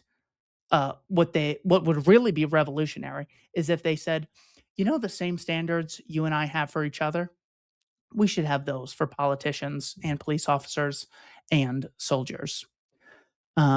Also, they recognize this when it comes to customers and employees, but will often not have this for the free association when it comes to the rights of employers. If I say, you know, I've been a customer at this pizzeria for 10 years and I don't even have a good reason. I just want to stop going. They'd say, well, hey, it's your money. You can do whatever you want. But if the capitalist says, you know, I have no good reason, but I'm just going to fire this person or I'm just not going to sell to this customer, I don't like that. But I think both parties should have their rights respected of free association. The Democratic Socialists will allow discrimination on behalf of the employee and the customer, but will not allow discrimination on behalf of the employer. Another contradiction. Argument number 49 regarding surplus welfare value. So, if I'm the worker and I produce this keyboard and it sells for $100 and it took me 1 hour to make and I get paid $20 an hour, it is said that I have been stolen. I've been robbed of $80 of my value, that value being the surplus value of what I've created. Well, it's not value that I would have had access to had it not been for the capitalist giving me the contractual opportunity to use his scarce property in such a way that he told me I could create the keyboard, but whatever. If the assumption is I work and I get money and it's just mine, anyone who takes this, whether it be voluntary contracts or it be coercive, doesn't matter, no one can take my surplus value. Well, then the Democratic Socialist has to oppose Social Security because Social Security takes money away from the workers. And if you have no money, they won't take any money. But once you get money, then they will extract a surplus of whatever value that you create. This would mean welfare recipients are the evil people in society because they take what the workers earned and keep it for themselves. And when you're not differentiating between people who get things voluntarily and people who get things coercively, you also have to vilify stay-at-home wives who get money without going to work, or stay-at-home moms who extract the surplus value of their husbands. Or you could not be a psycho and say, "Oh, it's a voluntary exchange. Let them do what they want." But also, the concept of surplus value would apply to college. I go to college and I work, and in exchange, I went to college for 2 years, 18 months. Um, I did a ton of work and I was not compensated for my labor, whereas the professor benefited from my labor because I was a student in his class. So college, according to democratic socialist principles, has to be outlawed. And they didn't pay me the minimum wage. I worked for $0 an hour. I had a ton of labor exploited from me. Or you could say, well, you chose to go there and you knew what the deal was. So that's fine. It was an investment in yourself, even though it didn't work out. Um, so college, according to democratic socialist standards, would, if they actually took it seriously, thankfully they don't believe any of this evil bullshit. But if they did, college would have to be illegal. Internships would have to be illegal. Anyone who's watching this episode right now and has not given me money You're benefiting from my surplus value. You're stealing from me right now unless you send me money. It also doesn't address how much money is someone owed. So if I have Chris Coyne, the author of this book, and I say, give me a speech on economics for 1 hour, and he gives me a speech on economics for 1 hour, how many hours have I benefited from his labor? How many labor hours has he given me? One way to look at it is, well, you hired him for 1 hour, he spoke for an hour, you took 1 hour of his labor. But another way to look at it is he's done 10,000 hours of research in order to be able to produce that 1 hour of intellectual material. So, should I be paying him for 10,001 hours or just the 1 hour? Aren't I exploiting his surplus value from those 10,000 hours that I didn't compensate him for? Surplus value is completely ridiculous. Number 50, firms reduce transaction costs. So the original claim by the Democratic Socialists that the capitalist, the private company is just an exploiter.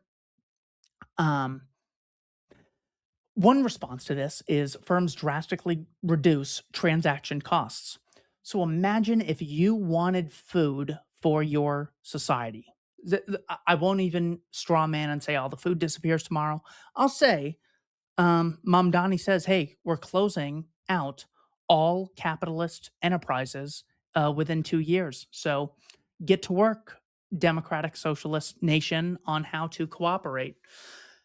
It would be extremely difficult for each person to go door knocking and say, you introduce yourself, you ask them, "Hi, what can you do? Here's what I can do. Our goal is to build food."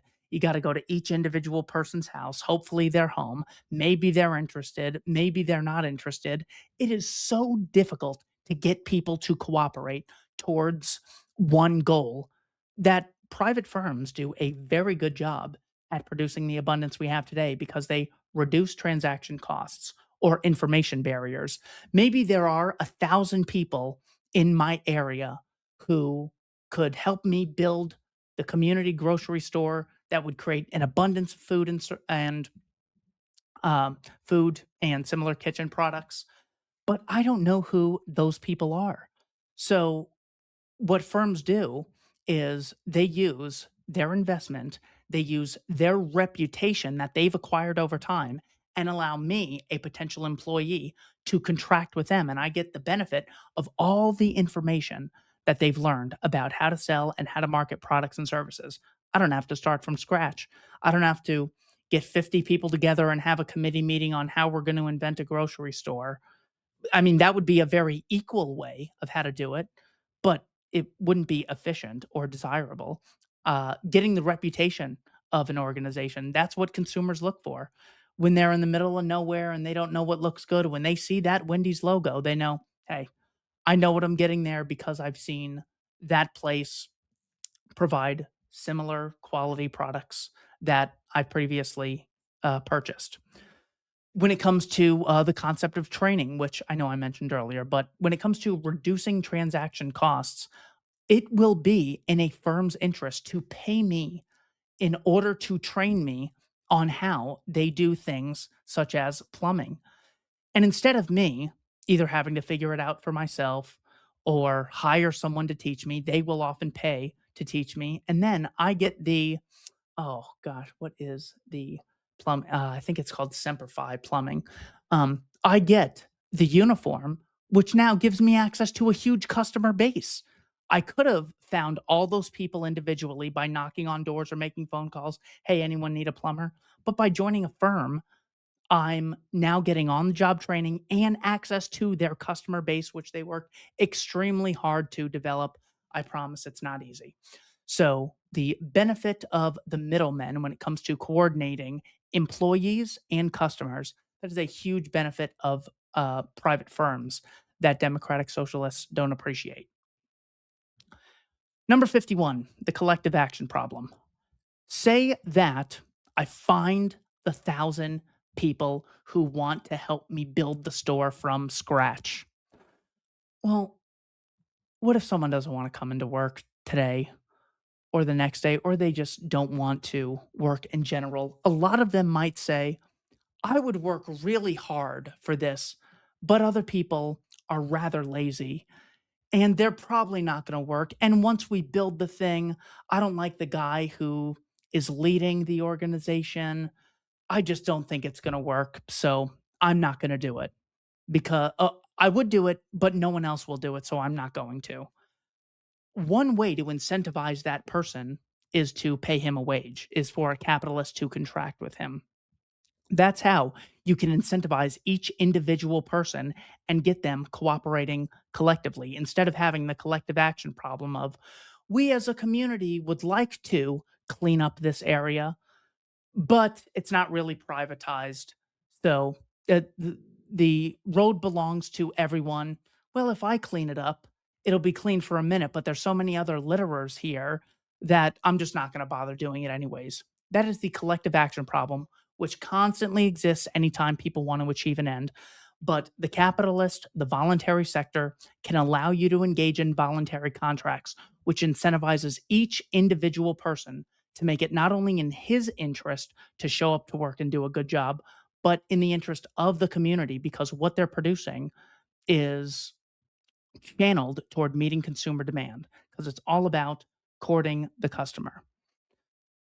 Argument number 52 against democratic socialism is the high cost of empiricism. There was a show, I think it was on Al Jazeera. The woman said, people say socialism's been tried and it's failed, but it's like cooking souffle. Just because you failed once or twice or even 100 times, it's still worth trying until you perfect it. And she's totally right if you look at things from a psychopathic point of view and have no economic literacy. There's no difference between the Wright brothers trying to build a plane and Vladimir Lenin trying to bring about a union of Soviet socialist republics. The high cost of experimentation means that you would have to violently impose your will on hundreds of millions of people and drastically change their lives. Would you do this for a month, for a year, for 10 years? How would you know how long to run this experiment for? Well, we should, you know what? Right now, the marriage market is really unregulated. So let's have government abolish all marriages, and then the government will run the experiment. The government will regulate who can marry who, for what reason, and for what amount of time. This way it's regulated, and it's not this anarchy, dog eat dog. Any adult can marry whoever they want for whatever reason. That's ridiculous. Think of the high cost of experimentation when you're controlling the factors of production coercively by people who pay little to no cost if they're wrong. It's extremely difficult to deal with. Now, once you engage in this experimentation, let's give the government $10 trillion every year for 10 years. They'll get $100 trillion. Let's say things go really good. Are you going to be able to isolate the variables and know that good things happened? Maybe because of artificial intelligence, they were going to happen anyways. Maybe because the increased access to books was happening and the good things were going to happen anyways. How are you going to know it's as a result of government intervention? It's extremely difficult to isolate variables and find out what it is exactly that caused the good situation to come about or the bad situation to come about. The most honest people genuinely have difficulty isolating variables when it comes to social experimentation. Number 53, each according to their ability and need. Society is not a voluntary family. So when the socialist says that the family is, or actually, a lot of conservatives will say this, I'm a socialist in my family, but society's different. They literally will equate a man choosing to marry a woman, the man and the woman choosing to have children, and this voluntary arrangement is very similar to strangers unilaterally imposing obligations on you with the threat of putting you in jail if you don't chip in. That's who's up against the democratic socialists, people who believe that absolute nonsense. Now, so first of all, society is not a voluntary family. But that doesn't mean I have any less care for my fellow man than any other democratic socialists. When it comes to each according to their ability or need, I don't think any society would ever want to operate like this, nor would any single family. Each according to their ability means you don't really get downtime. If you have, right now, I have the ability to grow food, build houses for the homeless, yet I choose to produce content for the Libertarian Institute. I enjoy doing this with my time, but if it's according to what my abilities are, I basically can only sleep and then wake up and work for the community, for the masses. If you have the ability, you have working legs and arms, how can you just sit there and not help the poor every waking second? Now, if it's each according to your right and self ownership, voluntary decision making process, well, then that's totally consistent with libertarianism. But a lot of democratic socialists will advocate the each according to their ability and each according to their need. Who the hell wants to live just at their needs? Capitalism, thankfully, gives us mass production, so you don't have to live on just your needs. And if we had more capitalism, there'd be even less absolute poverty. But this, I've never seen a family run on this where the dad says, "All right, child, here is the amount of food you need to survive. All this surplus is going to be sent to the poor." No family works like that at all. So the attempt to say the family is a nice, wholesome way of cooperating. Let's take that principle and extend it. The whole world is a family. I believe this is completely fallacious. Number 54, disparities are proof of discrimination. Democratic socialists will often say, look at how blacks are doing and look at how whites are doing, whether it's income, whether it's number of percentage of people in prison, and say, look at this disparity. This is proof of discrimination. Nicole Hannah-Jones, Ibram X. Kendi, they will constantly say this. It's as ridiculous as saying men are only 50% of the population, yet 95% of people in prison. Therefore, the police are sexist against men. When it comes to workplace deaths, men are roughly 90% of workplace deaths, according to OSHA. The problem is that when you look at things just on the basis of discrimination, you don't get to the actual injustice. So if you look at male only conscription practiced by Vladimir Zelensky, Vladimir Putin, Pete Hegseth, the whole psychopath class advocates military conscription, but they do it for only one gender.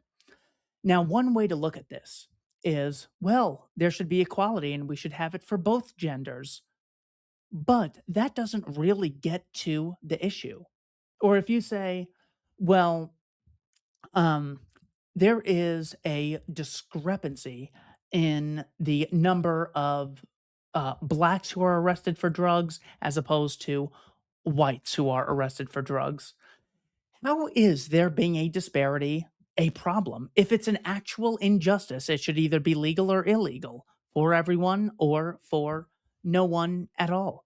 You completely ignore the injustice when you focus on the disparity. It's as ridiculous as saying, well, conscription is unequal. Only men have to sign up for selective service. Therefore, women should have to too. No, I prefer the inequality rather than the complete enslavement of mankind. Now, it's extremely dangerous when the democratic socialist advocates multiculturalism, constantly vilifies America. The only time they vilify whites or America is in a negative sense. The only time they generalize America is in a negative sense. The only time they generalize blacks or non-whites is in a positive sense. This is just a complete recipe for disaster, of course you're going to provoke a response from the white population. When you're advocating multiculturalism and then turning these people in to basically a hostile reserve army against the population at large. Hey, everyone, come in here. Everyone here is evil. Well, that is just trying to pour gasoline and light a match unnecessarily. And also, you're not getting to the heart of the issue. So, if your problem with slavery is it was whites doing it to blacks, at the height of American slavery, 1860, there were about three. This is according to the 1860 U.S. Census. There were about 300,000 slave owners in a country of 34 million people. So, at the height of American slavery, less than 1% of Americans owned slaves. And it was 150 years ago. That's who you're going to, that's how you're going to talk about America when at its height, 1% of people owned slaves. Completely ridiculous. Wilfred Riley wrote a book called Taboo 10 Facts You Can't Talk About. Here's a few takeaways from Riley's discussion on race, which democratic socialists were pushing for quite a long while and then basically lost the argument and then just moved on. There is no race war going on in the USA, and there is certainly no epidemic of white on black crime. In fact, interracial crimes on an annual basis have been consistently 75 to 85% black on white for the past 30 years. More importantly, there is no horrifying epidemic of interracial crimes of any variety because 84% of white murder victims and 93% of black murder victims are killed by a mundane member of their own race. So, one way to look at the murder issue is to say murder's inherently wrong, regardless of who does it. Another way is to look at the race of the people involved. By saying blacks are more likely to commit murder per capita, that is not me in any way vilifying blacks any more than when I said men are disproportionately violent. I'm not vilifying men. I'm not saying men deserve less rights. I, being a 30-year-old male, I'm part of probably the most violent demographic out there. I'm not about generalizing people based on arbitrary characteristics. Um, but the important thing is when you look at the disparities within prison, you'd be shocked if you saw why are there so many men? These men are just discriminated against. If you don't know the other side of the equation, that the men are more violent ones, you might think, oh God, this whole system is just so discriminatory and we just need to completely bolshevize this whole system and start from year zero, Pol Pot style. But if you look into it, you're like, well, it's maybe not ideal, but it's not something completely ridiculous that you would never believe. Here is another conclusion from Dr. Wilfred Riley research. He works at Kentucky State University. He's a professor there. He says the claim that there is such an epidemic of police violence against blacks is made constantly by members of movements like Black Lives Matter, the New Black Panthers, and Antifa. But it is flatly false. Serious empirical analysis done by everyone from myself to the Manhattan Institute's Heather McDonald to KilledByPolice.net, an entire web resource set up to study the topic, invariably concludes that fewer than 1,200 people of all races and sexes are killed annually by American police officers. In a typical year, such as the representative year 2015, roughly 250 of these people will be black. It is true that the black percentage of the individuals killed by police, 22 to 24%, is slightly higher than 13 to 14% representation of blacks in the overall US population. However, this roughly 10% gap is wholly explained by the fact of the black crime rate, violent crime rate, arrest rate, and police encounter rates are significantly higher than the equivalent rate for whites. There is no evidence for any Black Lives Matter's major claims. Also, by Riley, he says racism didn't cause the new problems of today. This is something almost every democratic socialist believes. The Black Lives Matter movement alone has staged 2,406 major marches against racism during the past few years. However, any serious claim that contemporary or recent bigotry is the cause of phenomena such as 75% black illegitimacy rate founders on three rocks. First, these problems did not exist among blacks or anyone else when racism was much worse. Two, these problems do not exist for successful dark skinned African and Asian immigrants to the USA. And three, many or most such problems do exist among poor whites, perhaps the most genuinely neglected group in America, to roughly the same extent that they do among blacks. Thank you to Dr. Wilfred Riley for that contribution. Argument number 55. Jason Brennan, why not capitalism? There was a professor, I believe his name is G.A. Cohen, who wrote a book, Why Not Socialism? And he gives a list of all the capitalist atrocities, what he calls capitalist atrocities without ever defining his terms correctly, number of capitalist atrocities, and says, if human beings were good, yeah, you got the incentive problem, you got the calculation problem in socialism, but if human beings were good, then we would embrace socialism. It's hard to see right off the bat what he does there, but what he does is he unjustly makes a comparative analysis comparing real world capitalism involving fallible human beings and then compares it to ideal socialism. What Brennan does is we need to compare capitalist theory to socialist theory and then capitalist reality with socialist reality. So things like East and West Germany are probably the closest things you're going to get to real world examples of imperfect capitalism and imperfect socialism, or things like North and South Korea, or places like Haiti and the Dominican Republic, or places like the more capitalist Botswana and the less capitalist Zimbabwe under Robert Mugabe. The problem is that the socialist doesn't really explain what socialism is, except when they don't like it. They will call things they do like socialist and democratic, and things they don't like undemocratic and non socialist.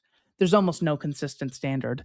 I mean, will anyone really argue that the Wright brothers haven't done a lot for the working class, or would companies that build ships, or Apple, or Amazon, or Walmart? If socialism is defined as helping the working class or giving people dignity to live with, you have to say that these people are benefactors, even if you see them in a long stage of history. You still have to say that they have helped the poor to some extent.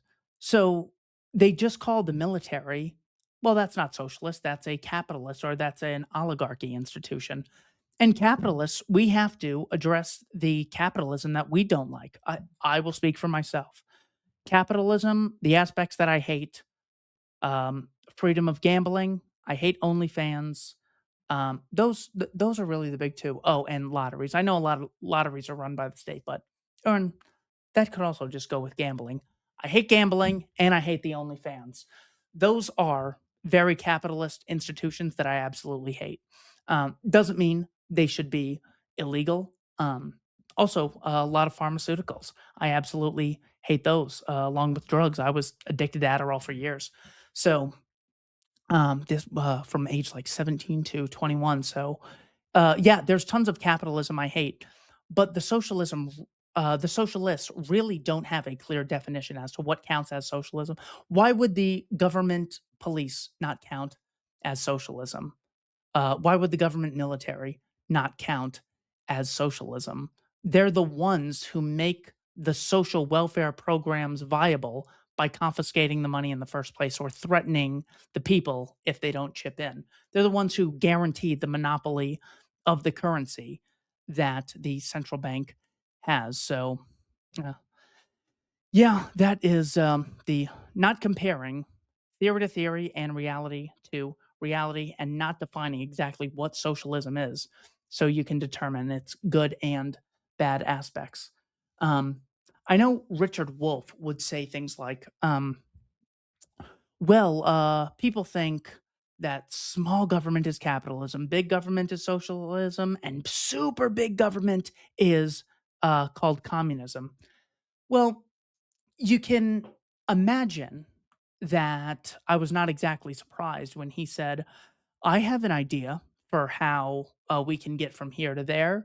We would have workers coming together, and they would have cooperatives, and they'd be competing away customers from the capitalist class. And it was very interesting. And he was going on about how the workers could cooperate. And I'm like, well, this all sounds like he's just advocating for people to engage in voluntary arrangements. I see nothing wrong with this. And then at the end, Richard Wolff says, and this program would be funded by the federal government.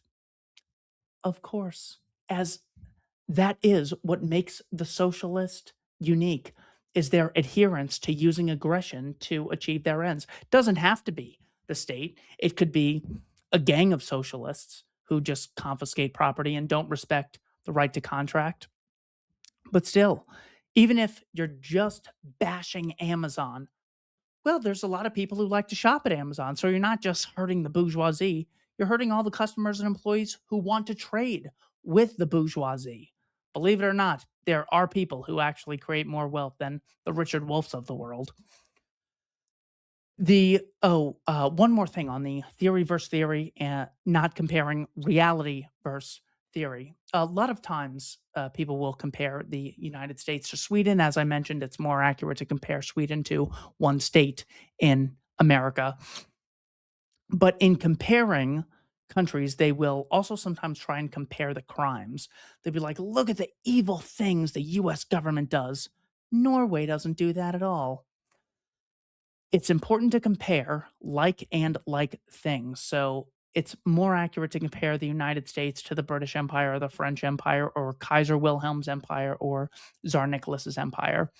Also, according to the Fraser Institute, Sweden is much higher on the freedom index. They look at things like um, trade, regulations, school choice. With Donald Trump's tariffs alone, the U.S. might be behind Sweden in freedom to trade.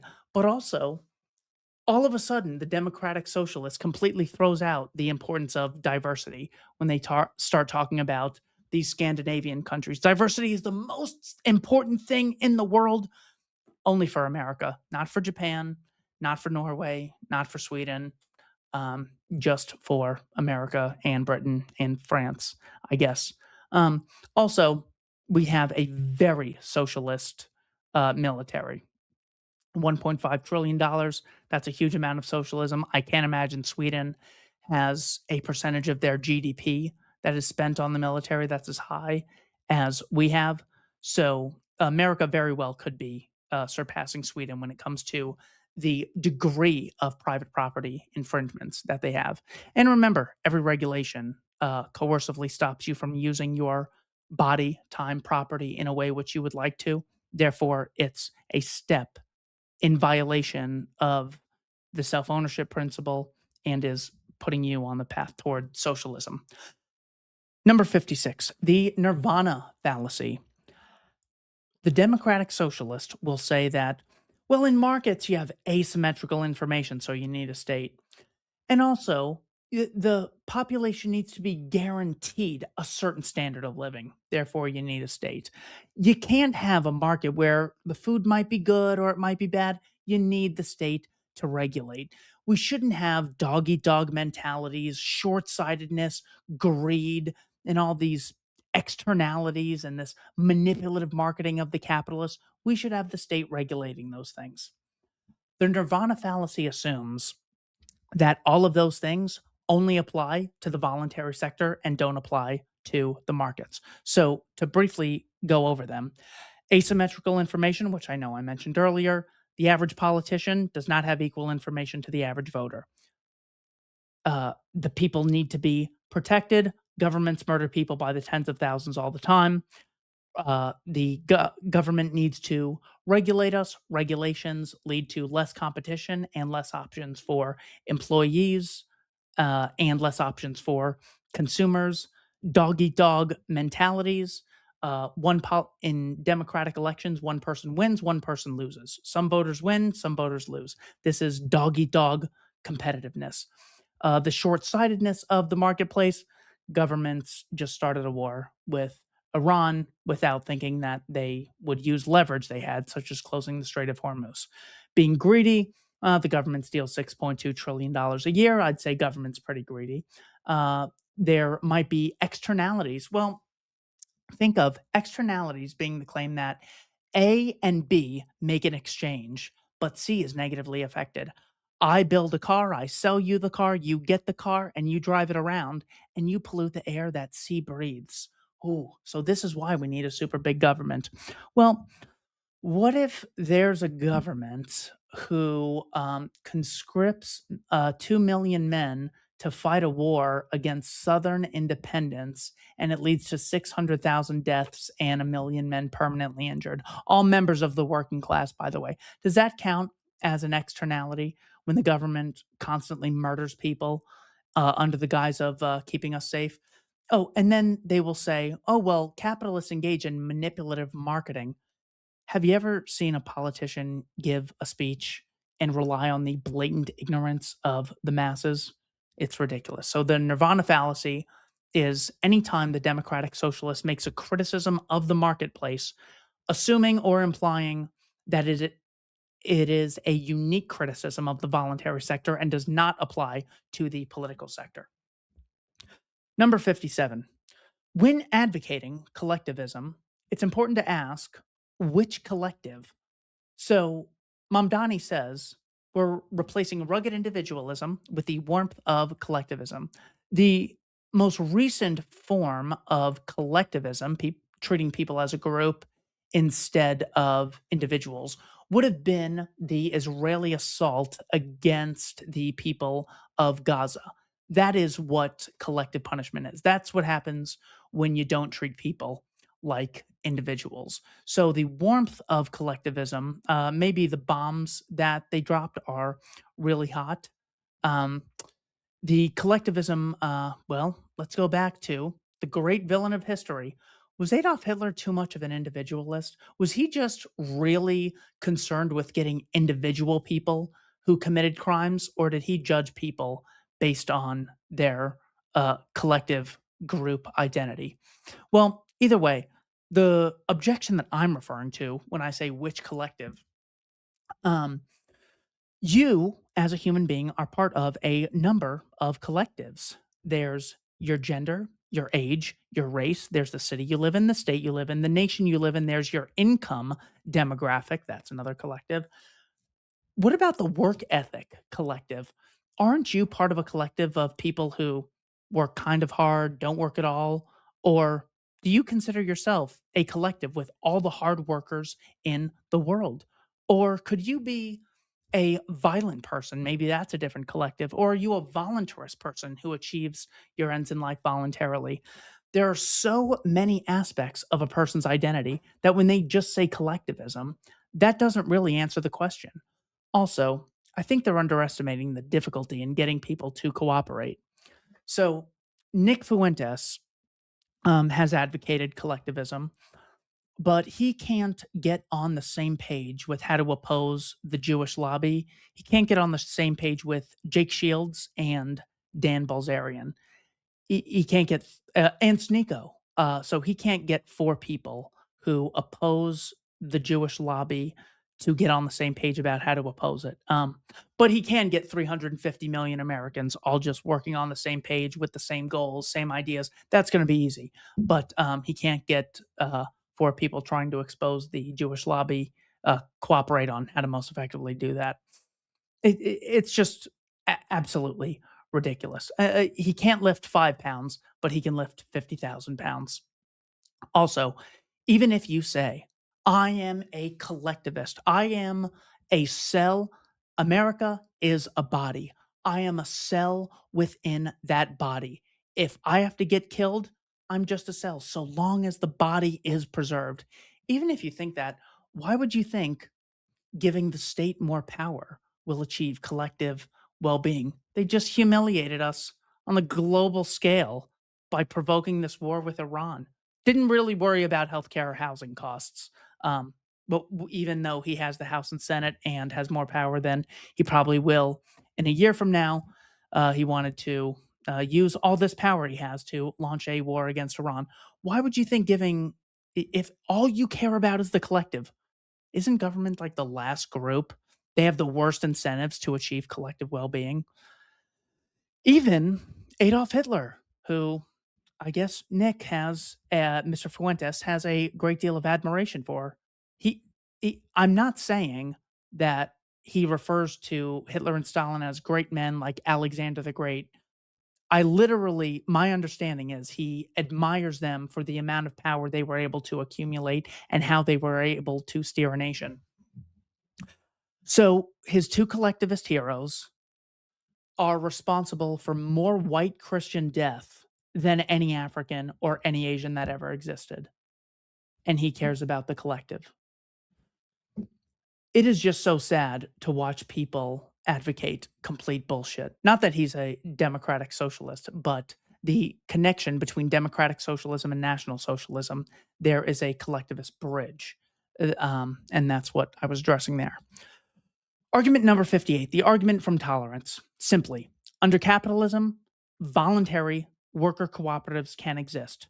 The example I mentioned of Winco and even Walmart. Walmart actually had profit sharing and stock ownership when I worked there.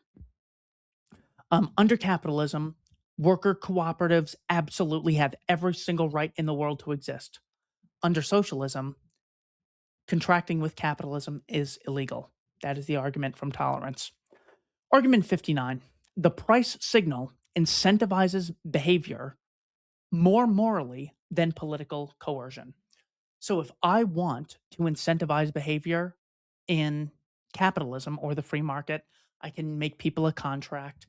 I can market to them. I could give them a loan. I could try to get them money. I could try to improve their status. I could do work around their house. I could just try to think of a way, what can I do to make this person want to do what I want them to do in my life?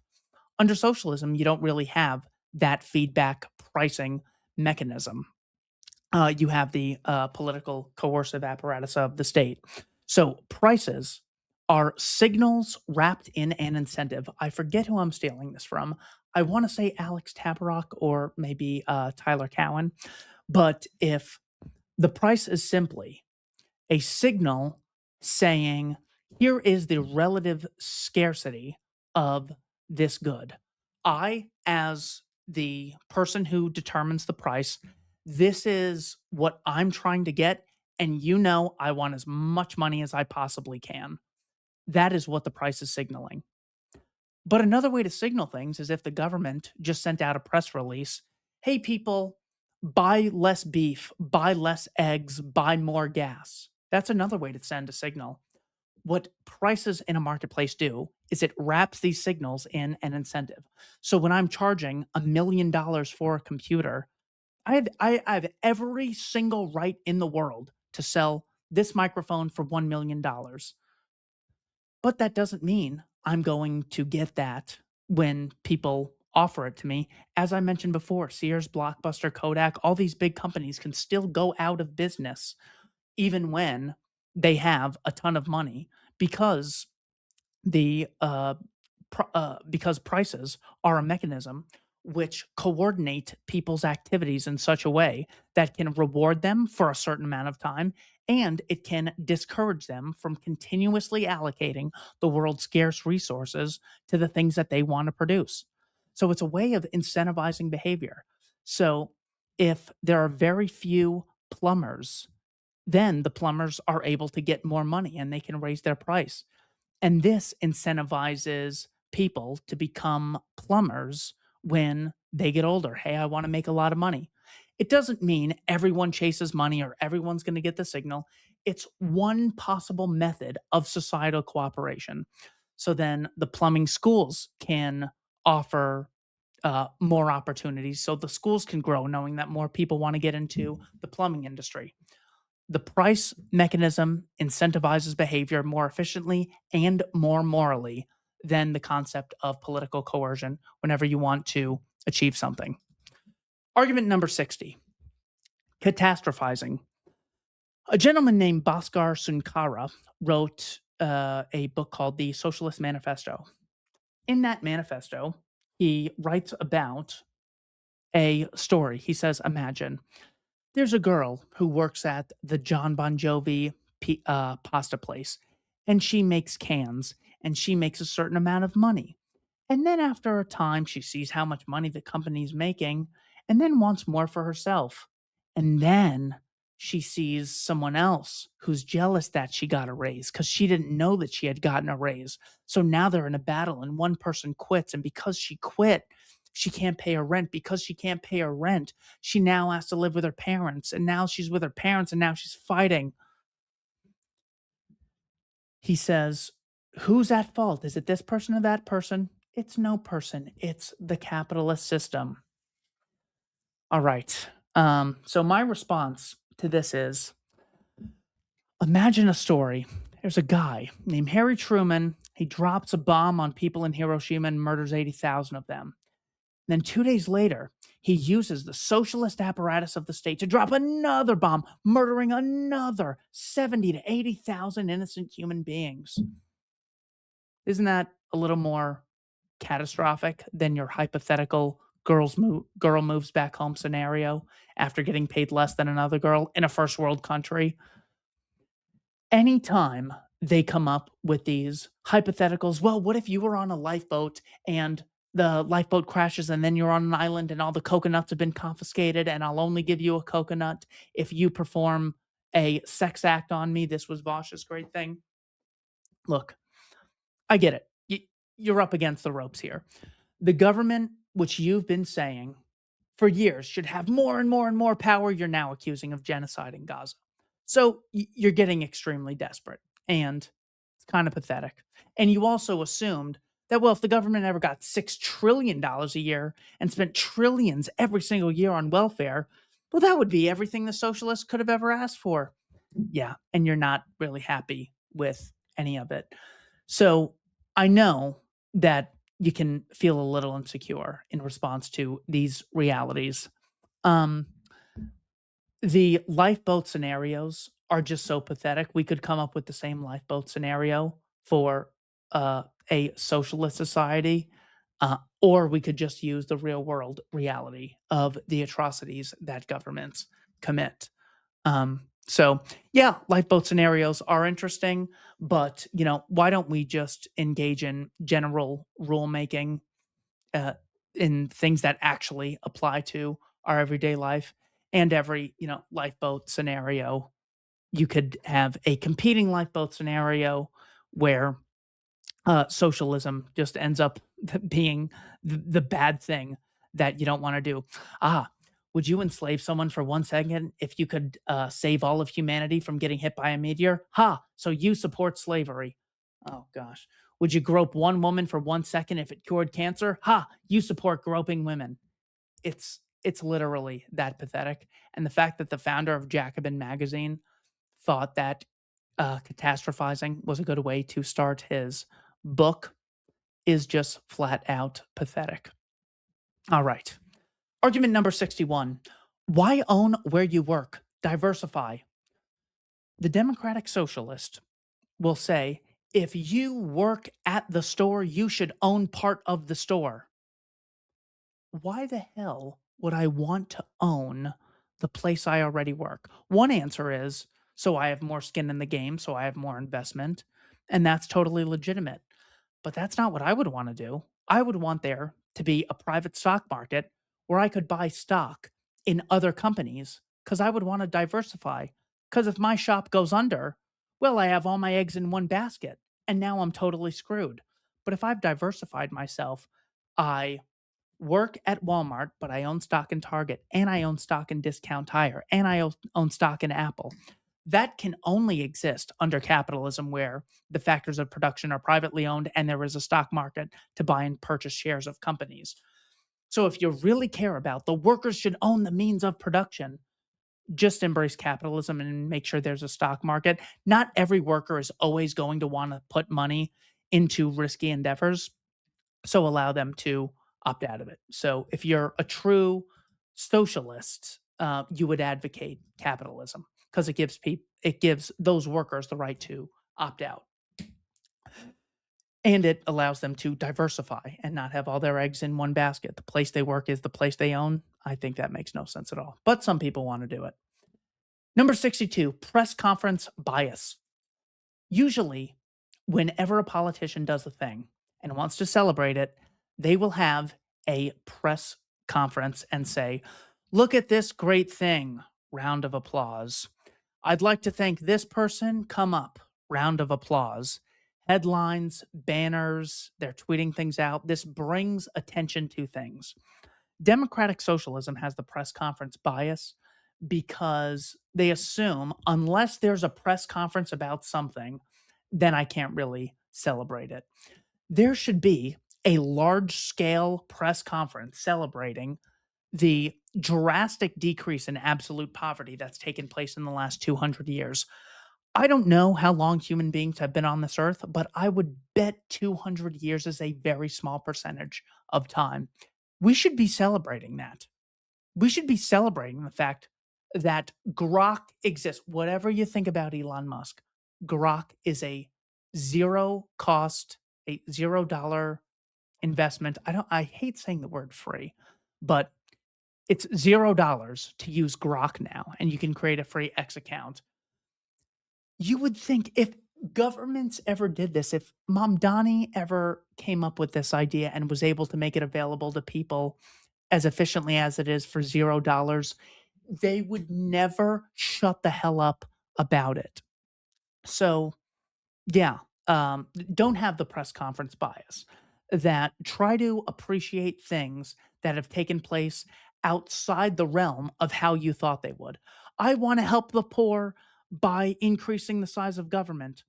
Well, can we celebrate the poor getting helped outside the aspect of government? That is the press conference bias that most democratic socialists I've spoken to absolutely have. Number 63, divorce and discrimination. So here's the contradiction. If I choose to publicly declare my love for someone till death do us part, the democratic socialist recognizes I have a right to divorce this person. Prenup, no prenup, not relevant for this discussion. I have a right to divorce them even though I promised them that I would be with them until death do us part. That's pretty big. I also support the right of divorce, but seems like it should be taken a little more intensely than it actually is. Now, when it comes to the concept of discrimination and why there is um, a contradiction here, I promise to be with this person forever, and I get to disassociate with them for basically whatever reason. But I'm not allowed to discriminate against someone if they're a woman, if they're gay, if they're black, or if they're white, or if they're Jewish. I don't have the right to discriminate. In other words, I can disassociate from people that I have promised to associate with till I'm dead. I can dissociate with them. But people I've never even met or made any promise to, them I have to be forced to associate with by the state. Now, it's not that I really prioritize having the right to discriminate against people, even though actually, you know what? I do kind of support that. Things like sororities, I think it's important that women have the option to exclude men from certain spaces, fraternities, men having the right to exclude women or include them. I think elderly communities are completely legitimate. There's one that just opened up by me. It says 55 plus living. That's discrimination. Black only communities, those would be totally legit, or white only communities, or Mormon only communities. I see nothing wrong with that at all. The reason it's so important to embrace something like this is not because you plan on discriminating in the future, but the threat of being charged with discrimination is so detrimental. And instead of having a business where you just focus on pleasing the customer so you can get more money and you can start growing, if you have the threat of discrimination, it can be so burdensome. And that's just one more method for the state to wear you down. That's more time and scarce money you're spending pleasing the politicians and democratic socialist advocates, saying, oh, I'm super woke. Oh, yes, slavery was terrible. Of course it was, as if the person you're discriminating against has anything to do with that. Um, so having the threat of a potential lawsuit because of discrimination is monumental. Um, and that's why it's important to support the right of discrimination, because it's a right anyways, but also it's a blank check for the state to harass businesses. Point number 64, the final point. Democratic socialism discourages individual savings and increases the time preference of individuals. So when the government taxes money that you earn, you're going to save less. You're going to invest less than you otherwise would. They're also going to spend money. They will often also issue treasury bills. They will increase the supply of money. And having a monopoly on the central bank, they will drastically increase the money supply again and again and again. Something referred to as quantitative easing or just government spending. This is when the government has banks buy these treasury bills, which through the fractional reserve system would increase the supply of money, or they would just tax it away. But by the central bank being the primary culprit in the increase of the money supply, what they do is they devalue the amount of dollars in circulation. So instead of me saving this money, saying I got $10,000 now, so in a year or two, or maybe 10, I'll be able to spend this $10,000. Well, that number might stay the same, but the money supply in general will keep increasing, and this will bid up the price of goods so much more with all these devalued pieces of currency in circulation that I'm less likely to save than I otherwise would. It incentivizes me to spend more money out at restaurants because what the hell am I going to do? Save up for a house? Those things are so expensive because the state has restricted the supply. I'm never going to achieve something like that. I'm just going out for drinks with the guys to take the edge off. Governments constantly discourage savings. By having a welfare state, they discourage people from saving. They say, I don't need to save money. Anything bad happens, I can have the access to the welfare state. Governments will also emphasize the importance of spending as opposed to emphasizing the importance of savings. Right after 9/11, right after the 2008 crash, during COVID, they wanted to stimulate the economy by injecting money, by sending out checks, by telling people to spend, spend, spend. Seldom do they tell people to save, save, save. This is because under democracy, democratic socialism especially, the politicians, they are renting the car. They don't own the car. So they're not going to change the oil. They're not going to take real good care of the car. So they want the Dow Jones Industrial Average to hit an all-time high and then use it as bragging rights. Look at how high the Dow is. I remember both Barack Obama and Donald Trump had used that same thing. Obama was saying it after he was like a man of the people, and he's like, people say the economy's in a slump, but the Dow Jones is at an all-time high. I'm like, the Dow Jones represents the 30 biggest companies in America. Are you saying the rich are growing? Well, what is this argument? And of course, Pam Bondi mentions the importance of the Dow Jones Industrial Average growing. The point is, that is a metric that's going to get bigger every single year. This is because the number of dollars in circulation are going to keep increasing and increasing. Primarily, I know about fractional reserve banking. However, the primary culprit in this case is the central bank, which allows all of these banks, instead of focusing on their individual reputation, to in unison inflate the money supply. And it's much worse. Um, Governments will constantly advocate that the Federal Reserve lower the overnight rate that banks charge each other under the guise of stimulating economic growth. Governments will have things like Fannie Mae and Freddie Mac, which encourage risky investments to people with bad credit scores who are unlikely to pay them off. This can create malinvestment in the market, which can create a stock market crash. All of those will decrease the likelihood that someone will put money away and save. Um, And yeah, I believe that that is it. The discouraging of savings, I just think is detrimental because if you want people thinking for the long term, you would want to give them every incentive to save money that they absolutely could. But governments care much more about the present than they do the long term well being of society. So, those are 64 arguments against democratic socialism.